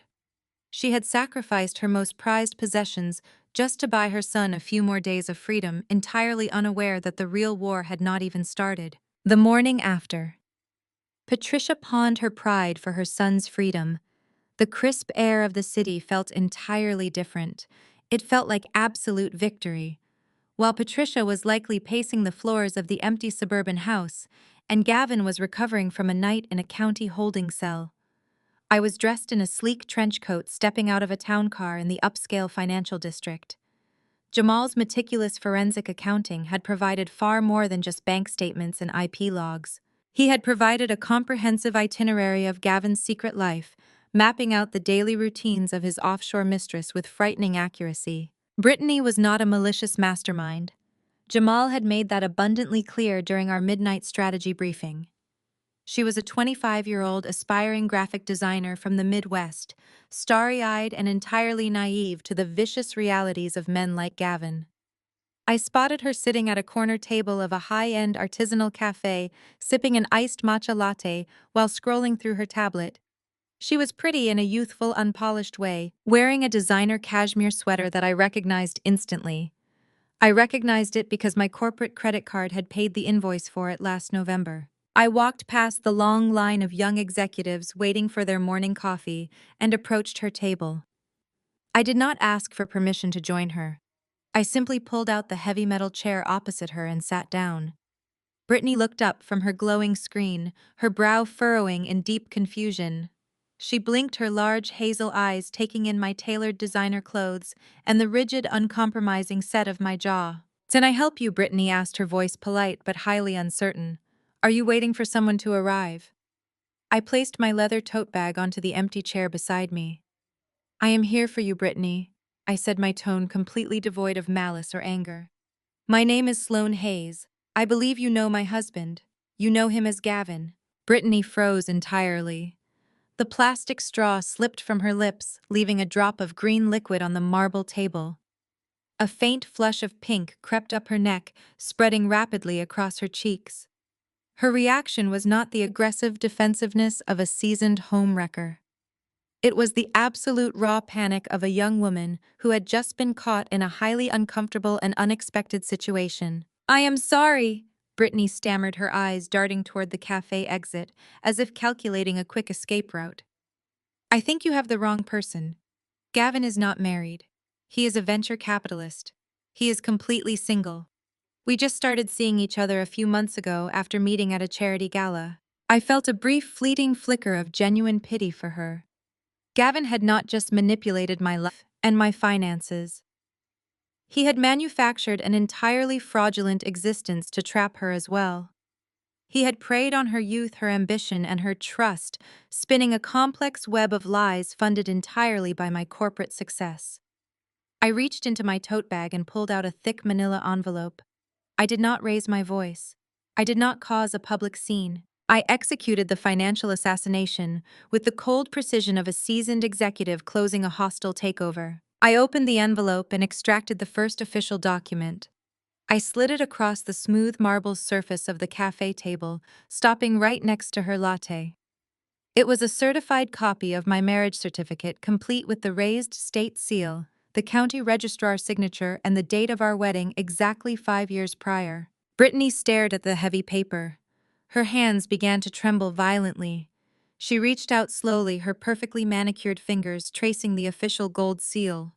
The color completely drained from her face as she read Gavin's full legal name printed in bold ink directly next to mine. "I told you he was a single venture capitalist," I stated quietly, watching her entire constructed reality shatter in real time. "He told you he traveled for high-stakes business acquisitions.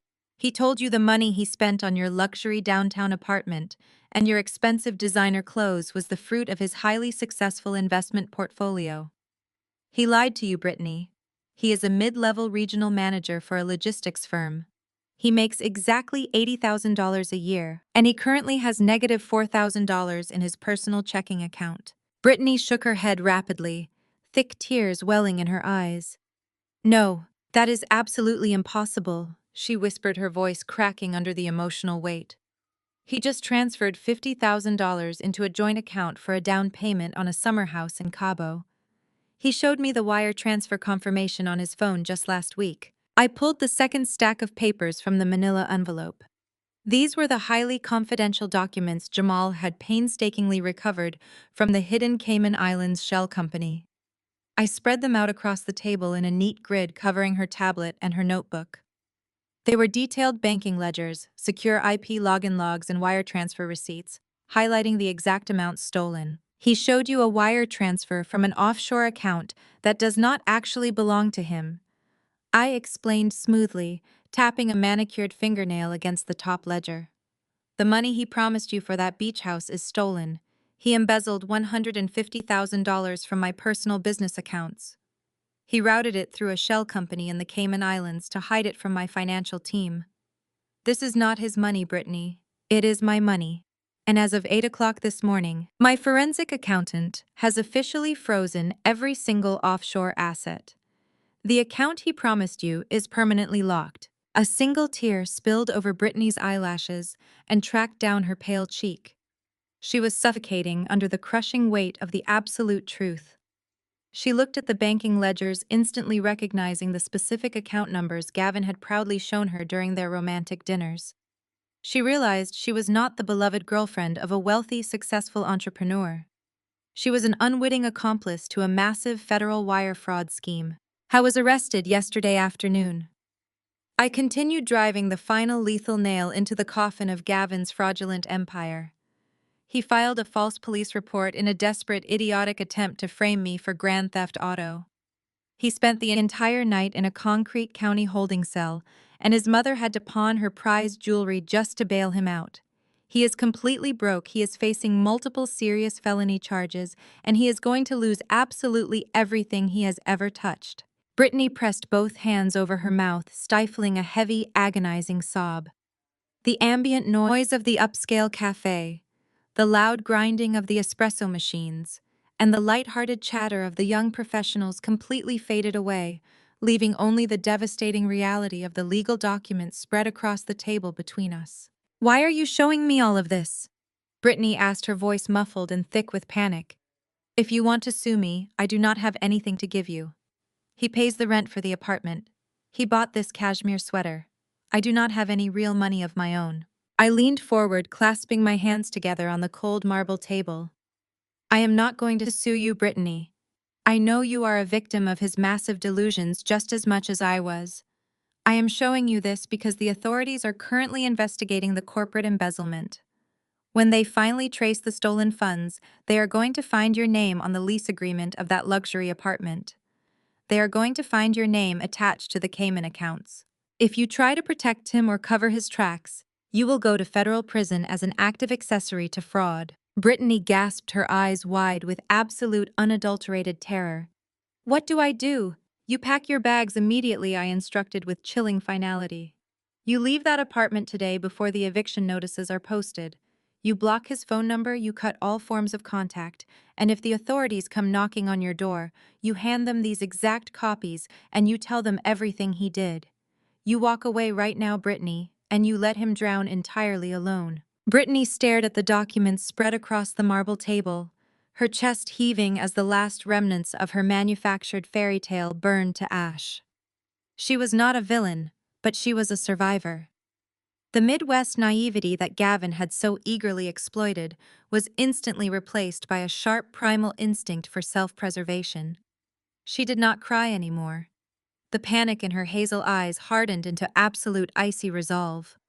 She looked at the marriage certificate one last time, tracing the embossed seal with a trembling finger, and then she looked up at me. "I am not going to federal prison for a man who lied to me about his own name," Brittany said, her voice dropping an octave, completely stripped of its previous youthful tremor.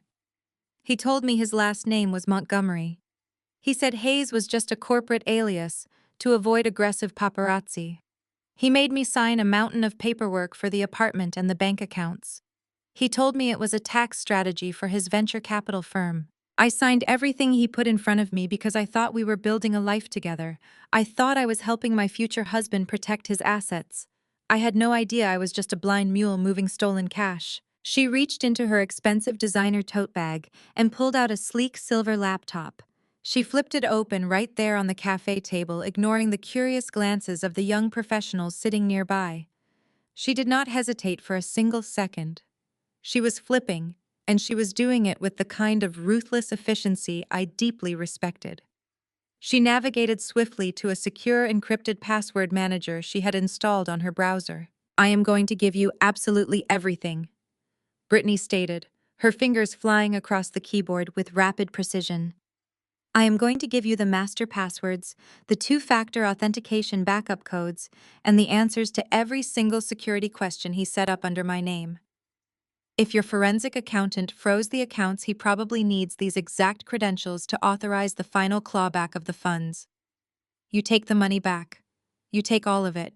I want absolutely nothing tying me to Gavin Hayes ever again." She turned the silver laptop toward me. The screen was filled with rows of complex passwords, secure login portals, and routing numbers associated with the Cayman Islands Shell Company. I pulled a secure encrypted flash drive from my trench coat pocket, a device Jamal had prepared for this exact scenario, and slid it into the side of her computer. I swiftly copied the entire digital vault. In less than 2 minutes, the complete financial architecture of Gavin's secret life was transferred entirely into my possession. I had the keys to the kingdom. "Harrison is going to draft a formal cooperation agreement this afternoon," I told her, safely securing the flash drive back inside my coat pocket. "If you testify exactly as you have spoken to me today, my legal team will ensure you receive full immunity regarding the wire fraud charges. You will walk away from this completely clean, but you have to disappear today. If Gavin realizes you have turned on him, he will become highly unpredictable." "I am leaving right now," Brittany confirmed, slamming the laptop shut and aggressively shoving it back into her bag. "I am going to the apartment, packing whatever fits into 2 suitcases and driving straight back to Ohio. He can keep the cashmere sweater. He can keep the fake promises. I never want to see his face again." Just as she zipped her bag closed, a sharp, upbeat ringtone erupted from the table. Brittany flinched, her eyes darting to her smartphone sitting next to her half-empty matcha latte. The caller ID flashed brightly on the screen. It was a picture of Gavin smiling handsomely on a yacht in Cabo, a yacht paid for entirely by my corporate dividends. Below his picture, the name read, Gavin Montgomery. Brittany stared at the ringing phone as if it were a live explosive. Her breathing hitched. "It is him," she whispered, pure panic creeping back into her voice. "He is calling me. What do I do? If I do not answer, he is going to know something is wrong. He usually texts before he calls during business hours." I reached across the marble table and picked up the ringing smartphone. I looked at his smiling face on the screen, a face that had lied to me for 5 years, a face that had tried to steal my son and my company. He was calling his secret mistress because he was completely cornered. His mother had pawned her jewelry for his bail, his accounts were frozen, and Vance Corland was likely demanding another massive retainer to fight the felony charges. I was calling Brittany to authorize a withdrawal from the offshore accounts. He was begging for a lifeline. I held the phone firmly in my right hand. "Go," I commanded Brittany softly. "Get out of the city. I will handle this." Brittany did not need to be told twice. She grabbed her tote bag, threw a $20 bill onto the table for her drink, and practically sprinted out of the high-end cafe, disappearing into the crowded morning streets of the financial district. She was gone, effectively erasing herself from his life forever. The phone continued to ring in my hand. I waited until the very last possible second before the call went to voicemail. I pressed the green accept button and slowly brought the device to my ear. I did not say a word. I let the line stay completely silent. "Brittany, thank God!" Gavin's voice exploded through the speaker, frantic, breathy, and laced with absolute desperation. "Listen to me, baby. I need you to do exactly what I say. We have a massive emergency. The venture capital board is attempting a hostile takeover of my assets, and they have temporarily frozen my domestic accounts. I need you to log into the Cayman portal right now. I need you to wire $20,000 to a domestic trust account. I will text you the routing number. It is extremely urgent. I need to pay my legal team to squash this immediately. Brittany, are you there? Say something." I stood up from the marble table, buttoning my tailored trench coat with my free hand.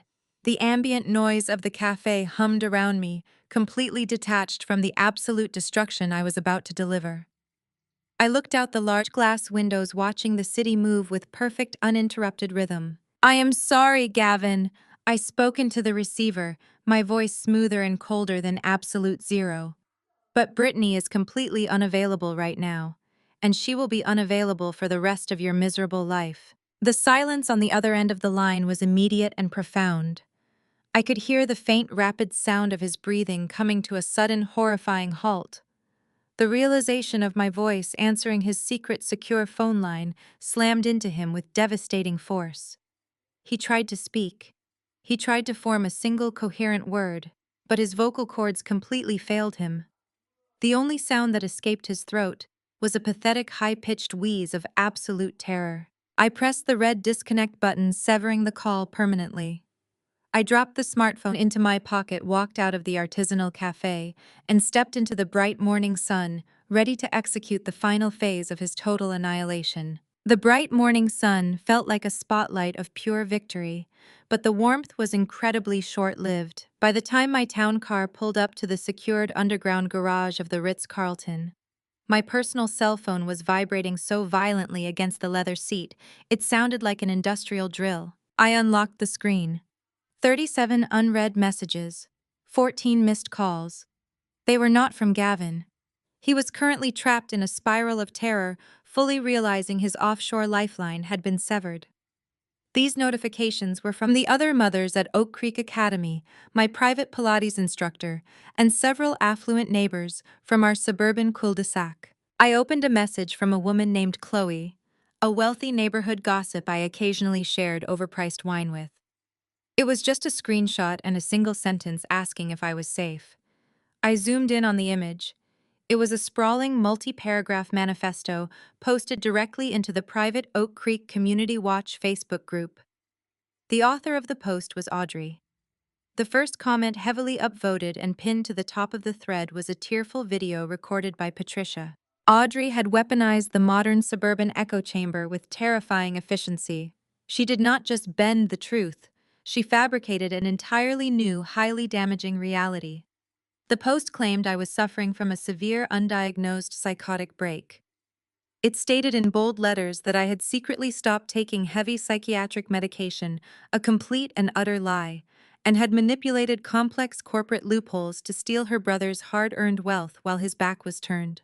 Audrey painted Gavin as a tireless, devoted father and a brilliant venture capitalist who had spent his entire adult life building a financial empire for his family, only for his abusive gold-digging wife to evict him in the middle of the night. Patricia's pinned video was a masterclass in shameless emotional manipulation. She sat on the edge of the velvet sofa in the house I entirely owned, wearing a modest dark sweater, completely stripped of her usual gaudy diamond jewelry. She wept directly into the camera lens, her shoulders shaking with manufactured grief. She told the community that I had violently kidnapped Leo, dragging him out of his bed in the dark, and that I was currently holding him hostage in an undisclosed location. She sobbed as she described Gavin being brutally arrested by aggressive police officers on completely false charges, framed by a vindictive, unstable woman who had completely lost her grip on reality. She begged the community to pray for her son, to pray for her innocent grandson, and to help bring Leo home to a safe, loving environment. The digital backlash was immediate and highly toxic. The post already had hundreds of angry reactions, furious shares, and outraged comments. Wealthy suburbanites, always eager for a scandalous witch hunt to break up the monotony of their manicured lives, swallowed the narrative without a single critical question. I scrolled through the comment section, feeling a cold knot form in my stomach. Women I had hosted for dinner parties were suddenly calling me a monster. Men who played golf with Gavin were demanding the local police intervene and strip me of my custody rights immediately. One comment from a prominent local business owner suggested organizing a protest outside my office building.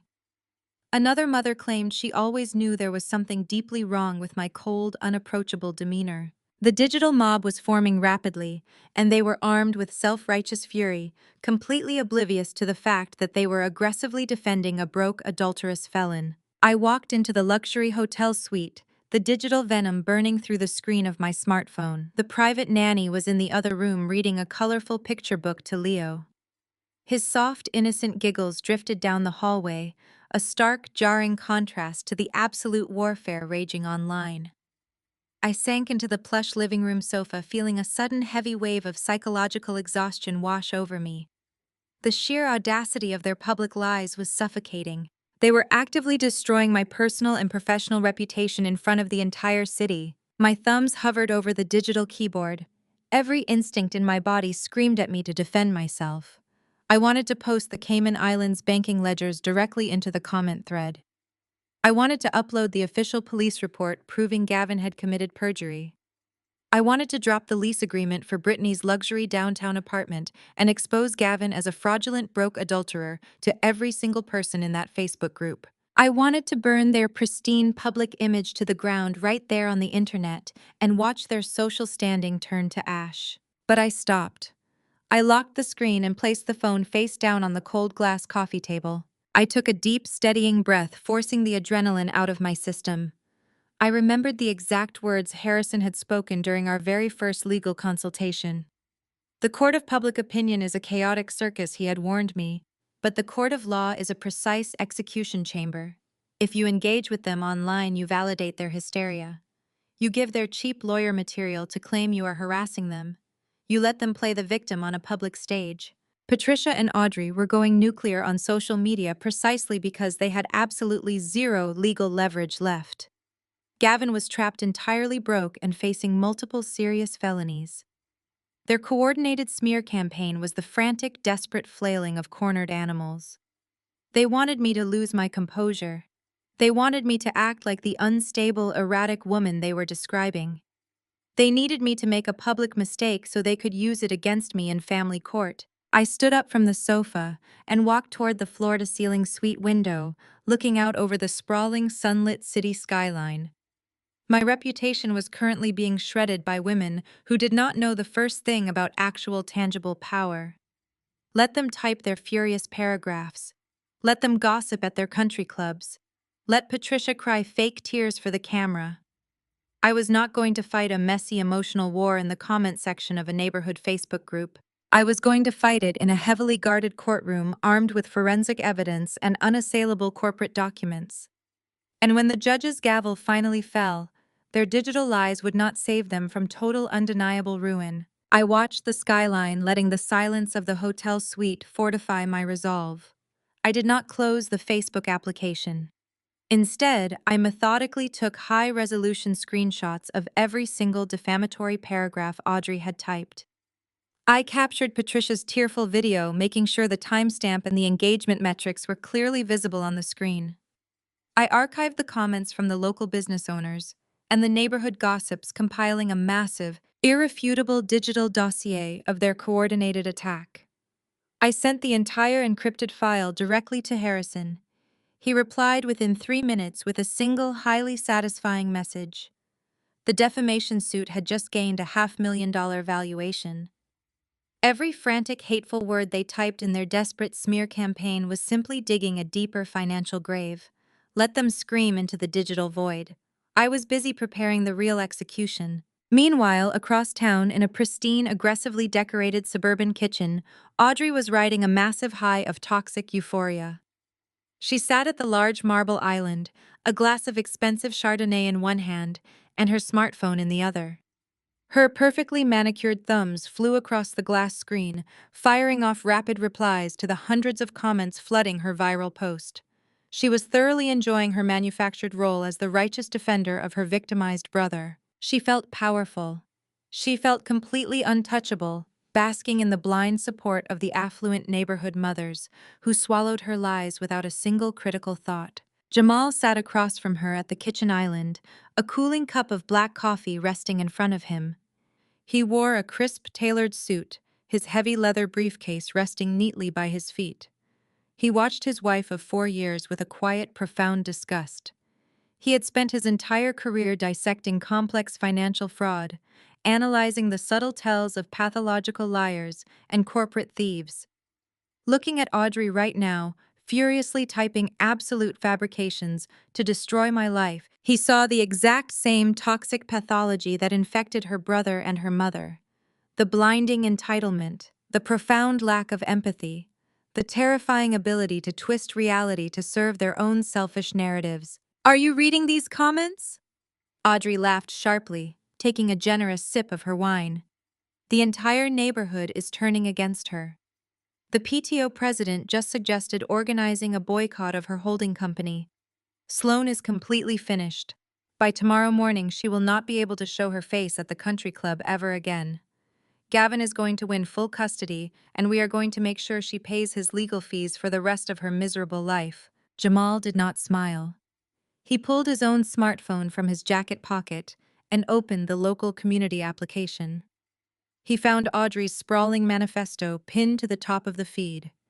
He watched the engagement numbers climb rapidly, fueled by suburban boredom and malicious gossip.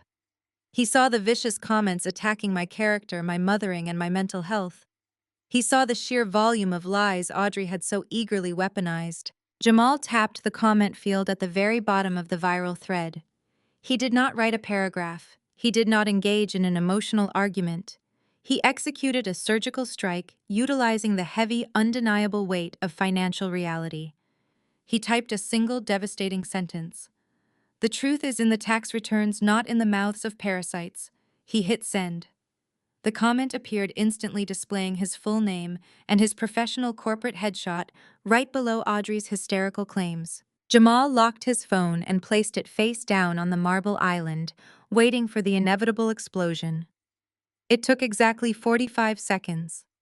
Audrey's smartphone pinged with a notification. She glanced at the screen, expecting another message of blind support from a wealthy neighbor. Instead, her eyes locked onto Jamal's comment. The digital shockwave was already beginning.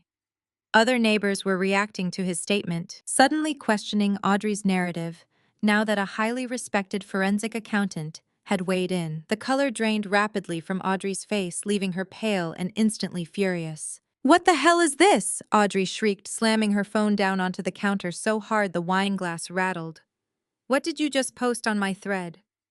Jamal picked up his coffee cup, taking a slow, measured sip.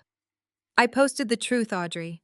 I posted the one thing your family seems entirely incapable of comprehending." Audrey stood up from the bar stool, her face twisting into a mask of pure rage. "You delete that comment right this second," she demanded, her voice echoing shrilly off the expensive kitchen cabinets. "That is my brother. My family is under attack by a psychotic, vindictive woman, and you are publicly humiliating me in front of the entire community. You are my husband. You are supposed to defend this family. You are supposed to stand by us when we are targeted." "I defend honest people," Jamal stated coldly, his voice completely devoid of emotion. "I do not defend thieves. I do not defend men who embezzle hundreds of thousands of dollars to fund secret offshore apartments for their 25-year-old mistresses. And I certainly do not defend women who go on the internet to lie about a mother protecting her child from a broke, abusive felon." Audrey gasped, taking a physical step backward. Her eyes widened in absolute shock. "What are you talking about? Gavin is a venture capitalist. Gavin is a mid-level regional manager with $4,000 to his name."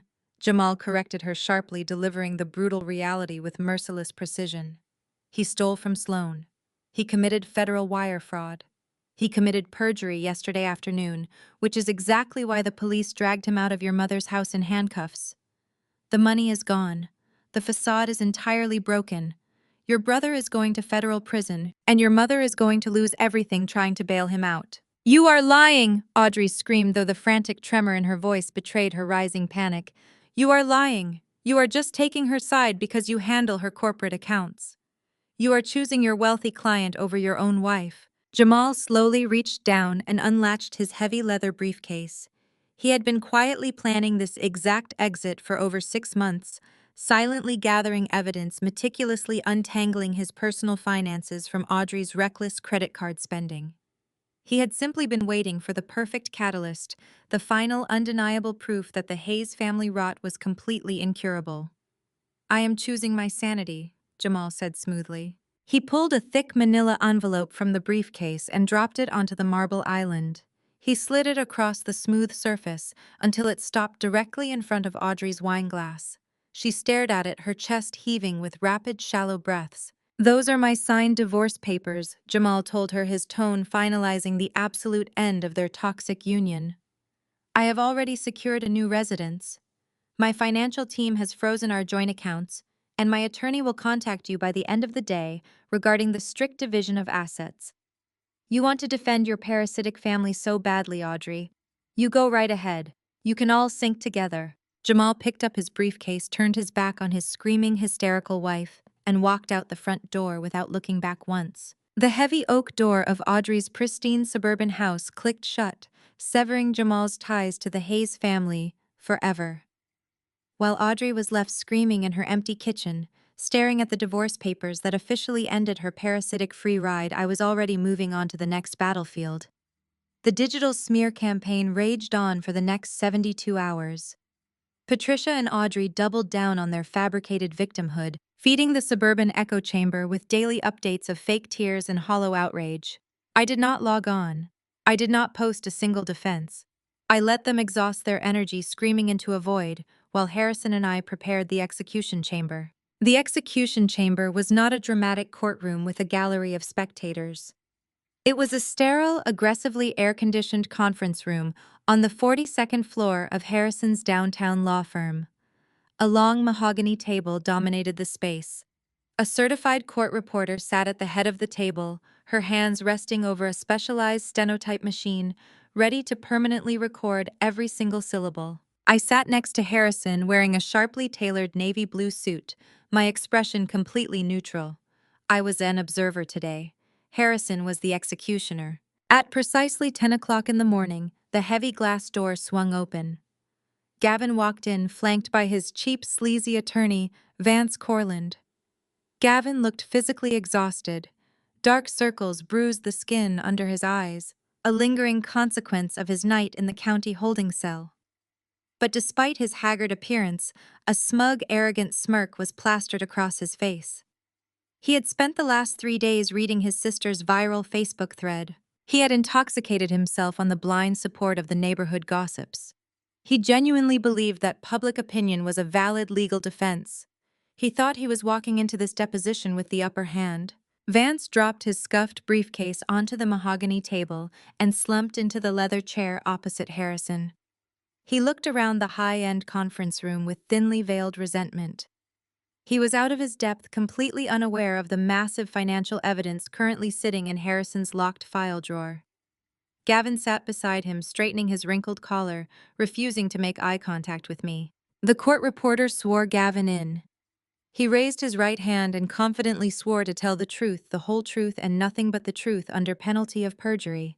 He had already committed perjury once this week at the police precinct. He was about to do it again, this time on an official, permanent legal record. Harrison began the deposition with a calm, almost deferential tone. He did not attack. He simply opened the door and invited Gavin to walk right into the trap. Harrison asked him to describe his understanding of our marital finances and the ownership structure of the suburban estate. Gavin leaned back in his chair, crossing his arms over his chest.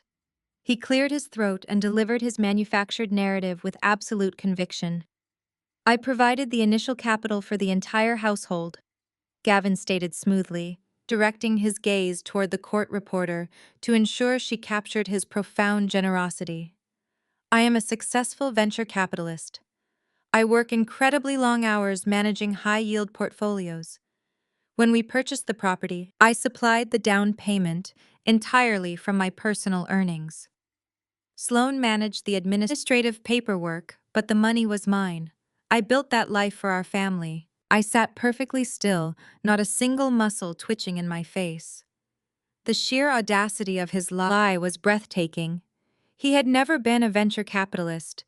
He managed regional logistics for a shipping company, pulling in $80,000 a year.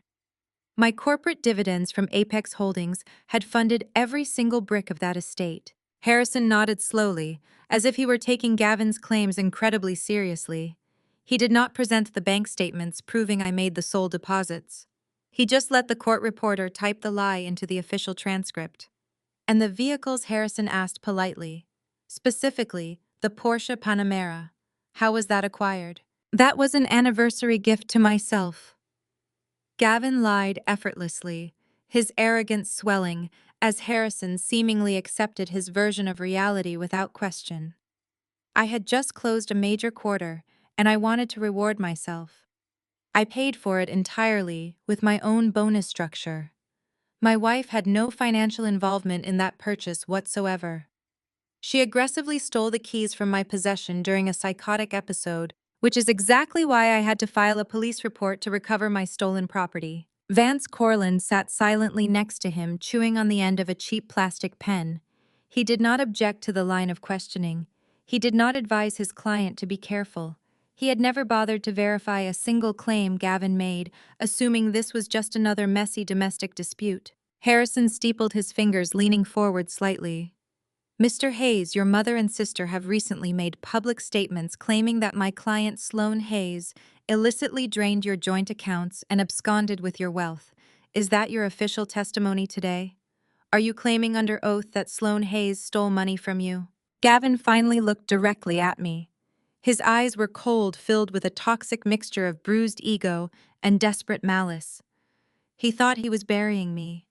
He thought he was creating the ultimate legal record that would strip me of my custody and my assets. Yes, Gavin stated, his voice ringing loudly in the silent conference room. She is completely unstable. She drained our joint accounts, leaving me with absolutely nothing. She used my own money to hire a private security firm and illegally kidnap our son from his home. She is a danger to herself, a danger to my child, and she is a thief. I want my house back. I want my son back. And I want her held legally accountable for the funds she embezzled from my life's work. The court reporter's fingers flew across the keys, instantly transcribing his fatal testimony. The trap was now fully closed. Harrison let the silence hang in the air for 10 agonizing seconds. He looked at Gavin, not with her, but with the cold, clinical pity of a surgeon who had just diagnosed a terminal illness. Gavin had just testified under oath that I stole from him. He had just claimed the missing funds were his life's work. He had absolutely no idea that Harrison already possessed the secure flash drive from Brittany. He had no idea that we had the Cayman Islands wire transfers, the IP logs, and the exact routing numbers proving Gavin was the one who executed the embezzlement. By claiming the missing money belonged to him, Gavin had just legally admitted to possessing the exact offshore funds the federal government was about to investigate. He had just tied the noose around his own neck, secured the knot, and kicked the chair out from under himself. "Thank you, Mr. Hayes," Harrison said softly, closing his empty legal pad. "I believe we have absolutely everything we need for the record. Your testimony has been incredibly enlightening." Gavin smirked, entirely blind to his own destruction. He stood up, adjusting his jacket fully, believing he had just won the war. "Please sit down," Mr. Hayes, Harrison instructed gently, his voice slicing through Gavin's triumphant exit. "We are not quite finished. I have several exhibits that need to be officially entered into the record before we conclude this deposition." Gavin paused, his hand resting on the back of the leather chair. He scoffed quietly, shooting a highly condescending look at his attorney. Vance Corland gestured for Gavin to sit back down, clearly irritated that the session was dragging on. Gavin dropped back into his seat, crossing his arms and letting out an exaggerated theatrical sigh. He was ready to watch Harrison flail. He was ready for the desperate settlement offer he assumed was coming next. Harrison reached into his leather briefcase. He did not pull out a settlement offer. He pulled out a massive, highly organized binder with thick color-coded tabs. He opened it and extracted the first stack of documents, sliding them precisely across the mahogany table until they rested directly in front of Vance Corland. Exhibit A. Harrison stated, his tone shifting from polite deference to cold, clinical authority. The Master Operating Agreement for Apex Holdings LLC, including certified bank statements from the past 60 months. These documents unequivocally prove that my client Sloane Hayes is the sole director and exclusive financial beneficiary of the holding company. Furthermore, the accompanying routing numbers prove that every single asset in dispute today, the suburban property, the Porsche Panamera, and the entirety of the household operating budget, was purchased exclusively with my client's corporate dividends. Mr. Hayes has never contributed a single cent to the acquisition of these properties. Vance Corlin stopped chewing on his plastic pen. He leaned forward, his eyes scanning the certified legal documents. The color immediately began to drain from his face. He looked at the holding company registration, then at the bank statements, and then slowly turned his head to stare at his client. Gavin had sworn up and down that he paid for the house. Gavin had just testified under penalty of perjury that he bought the car. Vance was a cheap, sleazy lawyer, but he was not stupid. He instantly recognized the massive, undeniable proof of absolute financial ownership sitting right in front of him. But Harrison was not even close to being done. He pulled a second, thicker stack of papers from the binder. Exhibit B. Harrison continued, his voice ringing like a judge reading a death sentence. A comprehensive forensic audit conducted by an independent certified accountant. This audit details the unauthorized illegal transfer of exactly $150,000 from my client's personal business accounts. The funds were routed through a series of complex domestic transactions before being deposited into an offshore shell company located in the Cayman Islands. I have included the exact IP addresses used to authorize these transfers, which perfectly match the router located in the home office Mr. Hayes exclusively occupied. Gavin stopped breathing. His arrogant smirk vanished instantly, replaced by a look of sheer, unadulterated horror. His chest seized. He stared at the forensic audit, recognizing the exact dates of the wire transfers he had executed late at night when he thought I was asleep. He gripped the edge of the mahogany table, his knuckles turning stark white. Exhibit C, Harrison announced, delivering the absolute lethal killing blow. He placed a pristine signed document on top of the financial audit, followed by a small encrypted flash drive. A sworn affidavit from a Ms. Brittany Miller. In this affidavit, Ms. Miller testifies that Gavin Hayes, operating under the fraudulent alias of Gavin Montgomery, manipulated her into opening the aforementioned Cayman Islands accounts under her own name. She details his extensive financial promises, the luxury downtown apartment he leased for her, using my client's stolen funds, and his frantic phone call, attempting to access the frozen offshore accounts just yesterday morning. The flash drive contains the master passwords and security credentials for the entire illicit financial network, graciously provided by Ms. Miller, as part of her full cooperation with our legal team. The sterile conference room fell into an absolute deafening silence. The only sound was the rapid, rhythmic clicking of the court reporter's stenotype machine as she permanently recorded the total annihilation of Gavin's life. Vance Corlin stared at the sworn affidavit. He read Brittany's signature. He read the details of the offshore money laundering scheme, and then a terrifying realization crashed down upon the discount attorney. Just 10 minutes ago, he had sat silently while his client swore under oath that he legally earned the disputed funds. Gavin had testified on the official record that I had stolen his life's work. Gavin had committed blatant, aggressive perjury, and he had done it while Vance was acting as his legal representative. If Vance tried to defend this, he would be actively participating in a massive federal fraud cover-up. He would lose his license. He would go to prison right alongside Gavin. Vance stood up so fast his heavy leather chair slammed into the glass wall behind him. He did not look at Gavin. He looked directly at the court reporter. "Madam Reporter," Vance practically shouted, his voice shaking with absolute panic.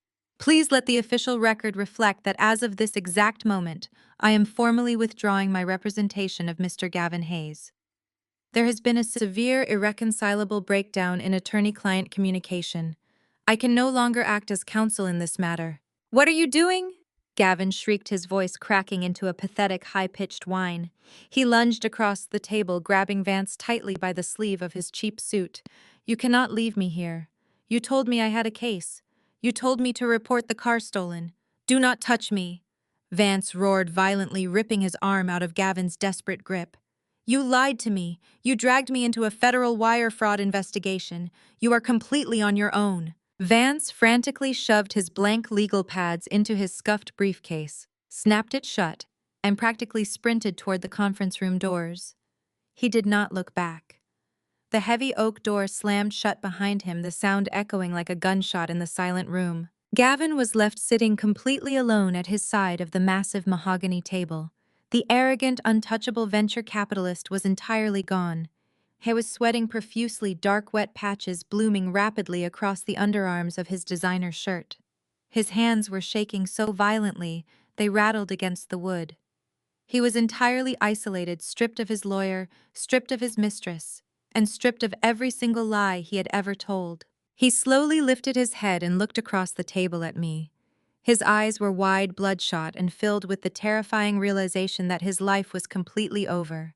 The deposition room remained perfectly quiet, except for the hum of the air conditioning unit. Gavin did not speak another word. He sat completely paralyzed, staring at the closed oak door where his legal representation had just evaporated.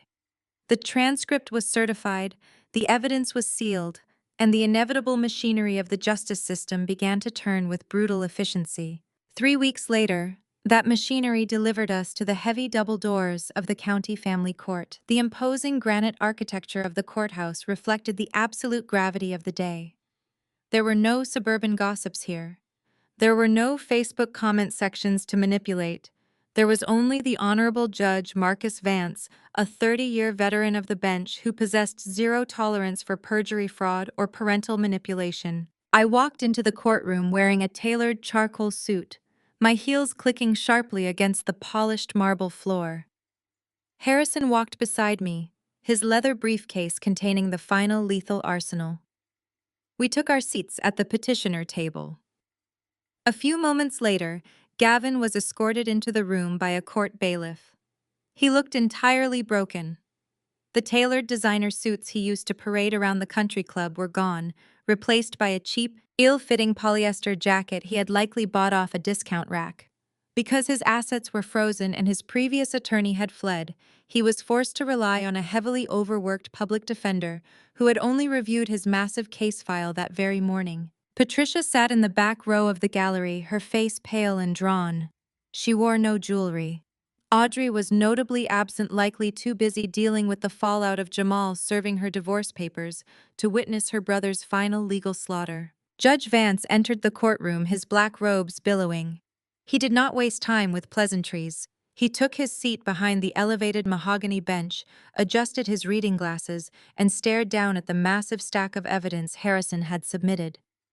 The silence in the courtroom was suffocating. Gavin kept his eyes glued to the scuffed wooden table, his leg bouncing with frantic, nervous energy. "Mr. Hayes," Judge Vance began, his voice echoing like thunder across the paneled walls. "I have presided over family court for 3 decades. In that time, I have seen bitter divorces, I have seen financial disputes, and I have seen highly contested custody battles. However, it is exceedingly rare that I encounter a case involving such a staggering, meticulously documented level of deceit, financial manipulation, and reckless endangerment of a minor." Gavin flinched as if he had been physically struck. His public defender kept his head down, offering absolutely no objection. There was nothing to object to. "Let us begin with this matter of custody." The judge continued, turning to the first page of his ruling. "A child is not a pawn to be used in a financial dispute. The evidence presented before this court shows a deeply disturbing pattern of erratic and highly dangerous behavior by the respondent. Mr. Hayes, you attempted to bypass an emergency injunction to remove your 3-year-old son from his educational facility. When that failed, you walked into a county police precinct and filed a sworn, entirely fabricated police report, attempting to have the mother of your child arrested at gunpoint on false felony charges." The judge paused, letting the sheer malice of Gavin's actions hang heavy in the air. Patricia let out a quiet, muffled sob from the gallery. "That action alone demonstrates a profound lack of parental judgment and a chilling disregard for the psychological well-being of your son," Judge Vance stated, his tone turning to absolute ice.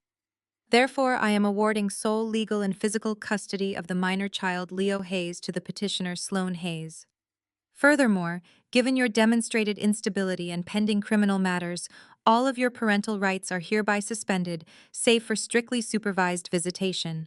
These visits will occur at a state-approved facility for exactly 2 hours a week, and the costs of the supervising social worker will be borne entirely by you." Gavin let out a sharp, ragged gasp. He gripped the edge of the table, his knuckles white. He had just lost his son. He had lost the ultimate leverage he thought he possessed. But the judge was not finished. He turned the page, moving seamlessly to the financial slaughter. Regarding the division of marital assets, Judge Vance declared, adjusting his glasses. The court finds the documentation regarding Apex Holdings LLC to be ironclad. The holding company is a separate, fully protected corporate entity.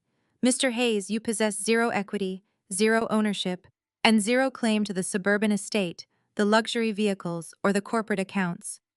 You are entitled to absolutely nothing from the petitioner's business portfolio. The judge picked up the forensic audit prepared by Jamal. He tapped it against the bench, the sound ringing sharply through the room.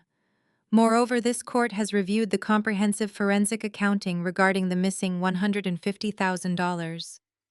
The IP logs and the sworn affidavit from your accomplice, Ms. Brittany Miller, provide indisputable proof that you embezzled these funds. I am entering an immediate civil judgment against you for the full amount. You are ordered to repay Sloan Hayes $150,000, plus all associated legal fees and private investigation costs incurred by the petitioner.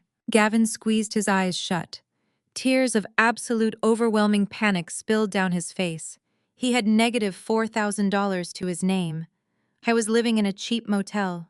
He would spend the rest of his life burdened by a massive, inescapable debt. His wages permanently garnished, his credit permanently destroyed. And finally, Judge Vance said, leaning forward, his eyes locking directly onto Gavin's trembling form, "This court cannot and will not ignore the mechanics of how you hid those stolen funds. You routed domestic currency through unauthorized international channels to avoid financial detection. You manufactured a fraudulent corporate tax shelter under an assumed name." The judge picked up a heavy wooden gavel. "Family court does not have jurisdiction over federal crimes, Mr. Hayes. However, as an officer of the court, I am legally obligated to report egregious financial misconduct. This morning I signed an official judicial referral, the complete forensic audit, the IP tracking logs, your perjured deposition transcript, and the sworn statements regarding your offshore Cayman Islands accounts have been formally forwarded to the Criminal Investigation Division of the Internal Revenue Service and the United States Attorney's Office." Gavin collapsed forward, burying his face in his hands. A raw, guttural sound of pure despair ripped from his throat. He was not just facing civil ruin. The federal government was coming for him.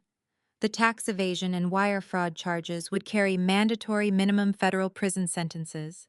He was going to lose his freedom. "You tried to use the legal system as a weapon, Mr. Hayes," Judge Vance concluded, his voice ringing with absolute finality. "Now you will face its full unyielding weight. This court is adjourned." The heavy wooden gavel slammed down against the sounding block. The loud, sharp crack echoed through the courtroom, sealing his fate forever. Gavin Hayes was entirely destroyed.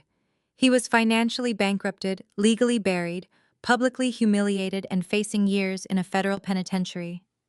I did not look back at him.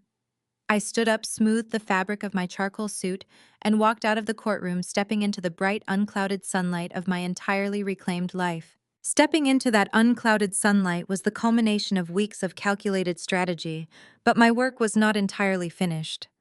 Gavin was legally and financially buried, yet the root of his profound entitlement remained unaddressed. Patricia Hayes still sat in her luxury high-rise condominium, completely insulated by the delusion that her family was somehow invincible. She was about to receive a masterclass in corporate real estate. Across town, Patricia was lounging on her imported leather sofa, sipping an espresso while staring out at the sweeping panoramic views of the city skyline.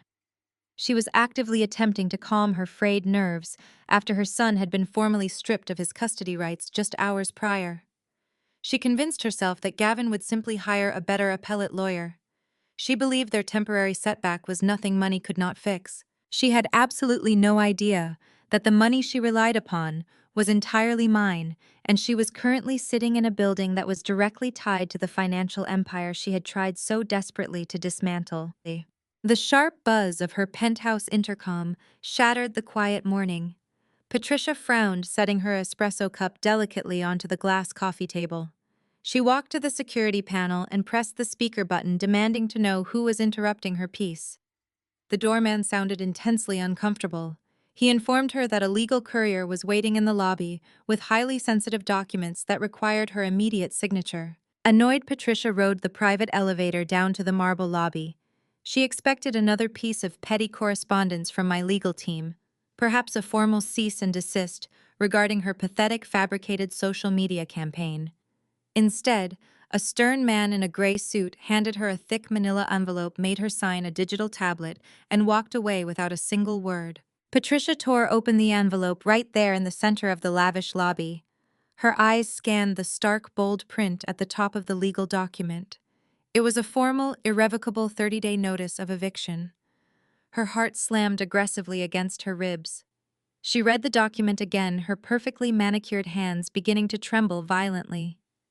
The notice detailed extensive breaches of her lease agreement, specifically citing the direct involvement of her unit in a federal wire fraud investigation. The management company was exercising their absolute right to terminate her residency immediately.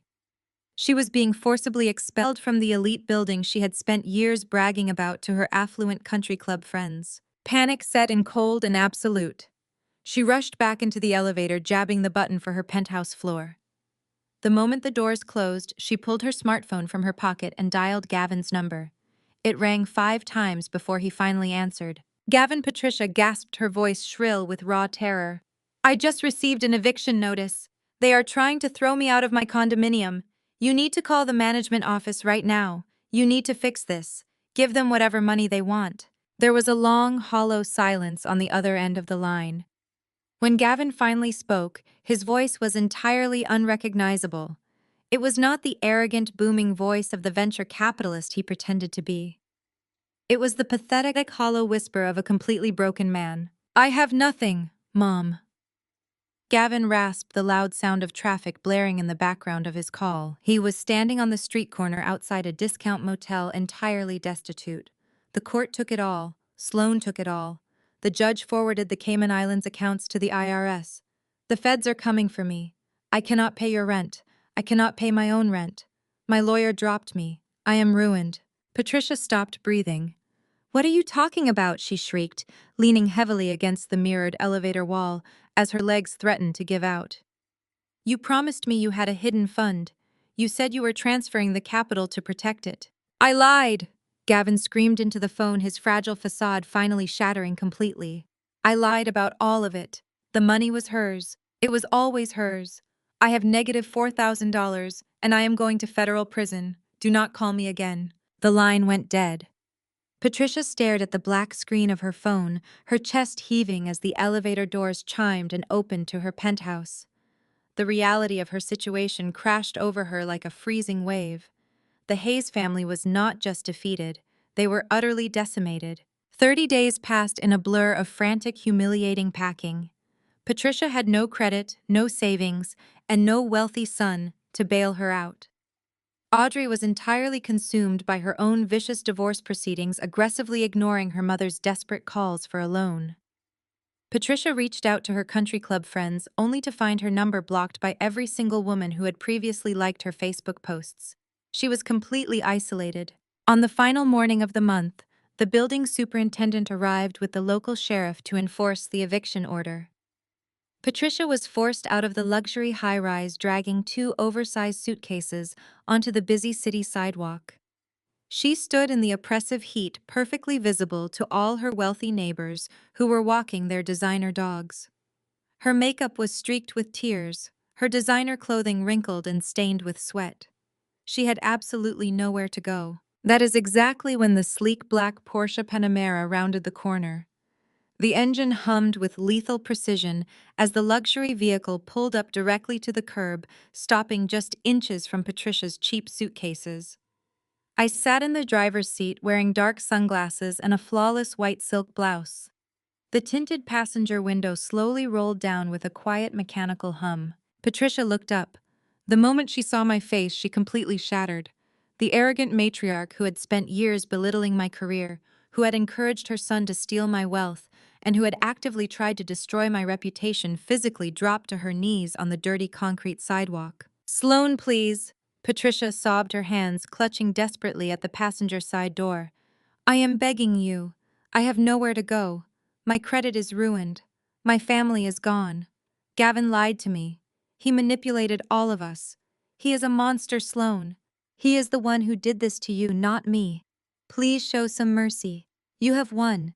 You have absolutely everything. Just help me." She was literally crying on the pavement, completely abandoning the son she had idolized in a desperate attempt to save her own skin. I looked down at her from the pristine interior of the Porsche. I felt no pity. I felt no anger. I felt only the supreme, unadulterated satisfaction of absolute justice. I slowly lowered my sunglasses, meeting her frantic, tear-filled eyes with a gaze of pure ice. "Remember when you sat in my kitchen, Patricia?" I asked calmly, my voice slicing through her hysterical sobbing. "Remember when you told me to apologize or get out of my own house?" Patricia choked on a sob, nodding frantically, desperately hoping my nostalgia would somehow translate into forgiveness. "Well," I said, a slow, razor-sharp smile spreading across my face. "It turns out Apex Holdings owns this building too. You do not need to apologize, Patricia. You just need to get out." I pressed the button on the door panel. The tinted window rolled up smoothly, completely sealing off her desperate wailing cries. I shifted the Porsche into drive, pressed my foot against the accelerator, and merged effortlessly into the city traffic. I did not look in the rearview mirror. I drove straight ahead, leaving the wreckage of the Hayes family entirely behind me, driving directly into the bright, endless horizon of my fully liberated future.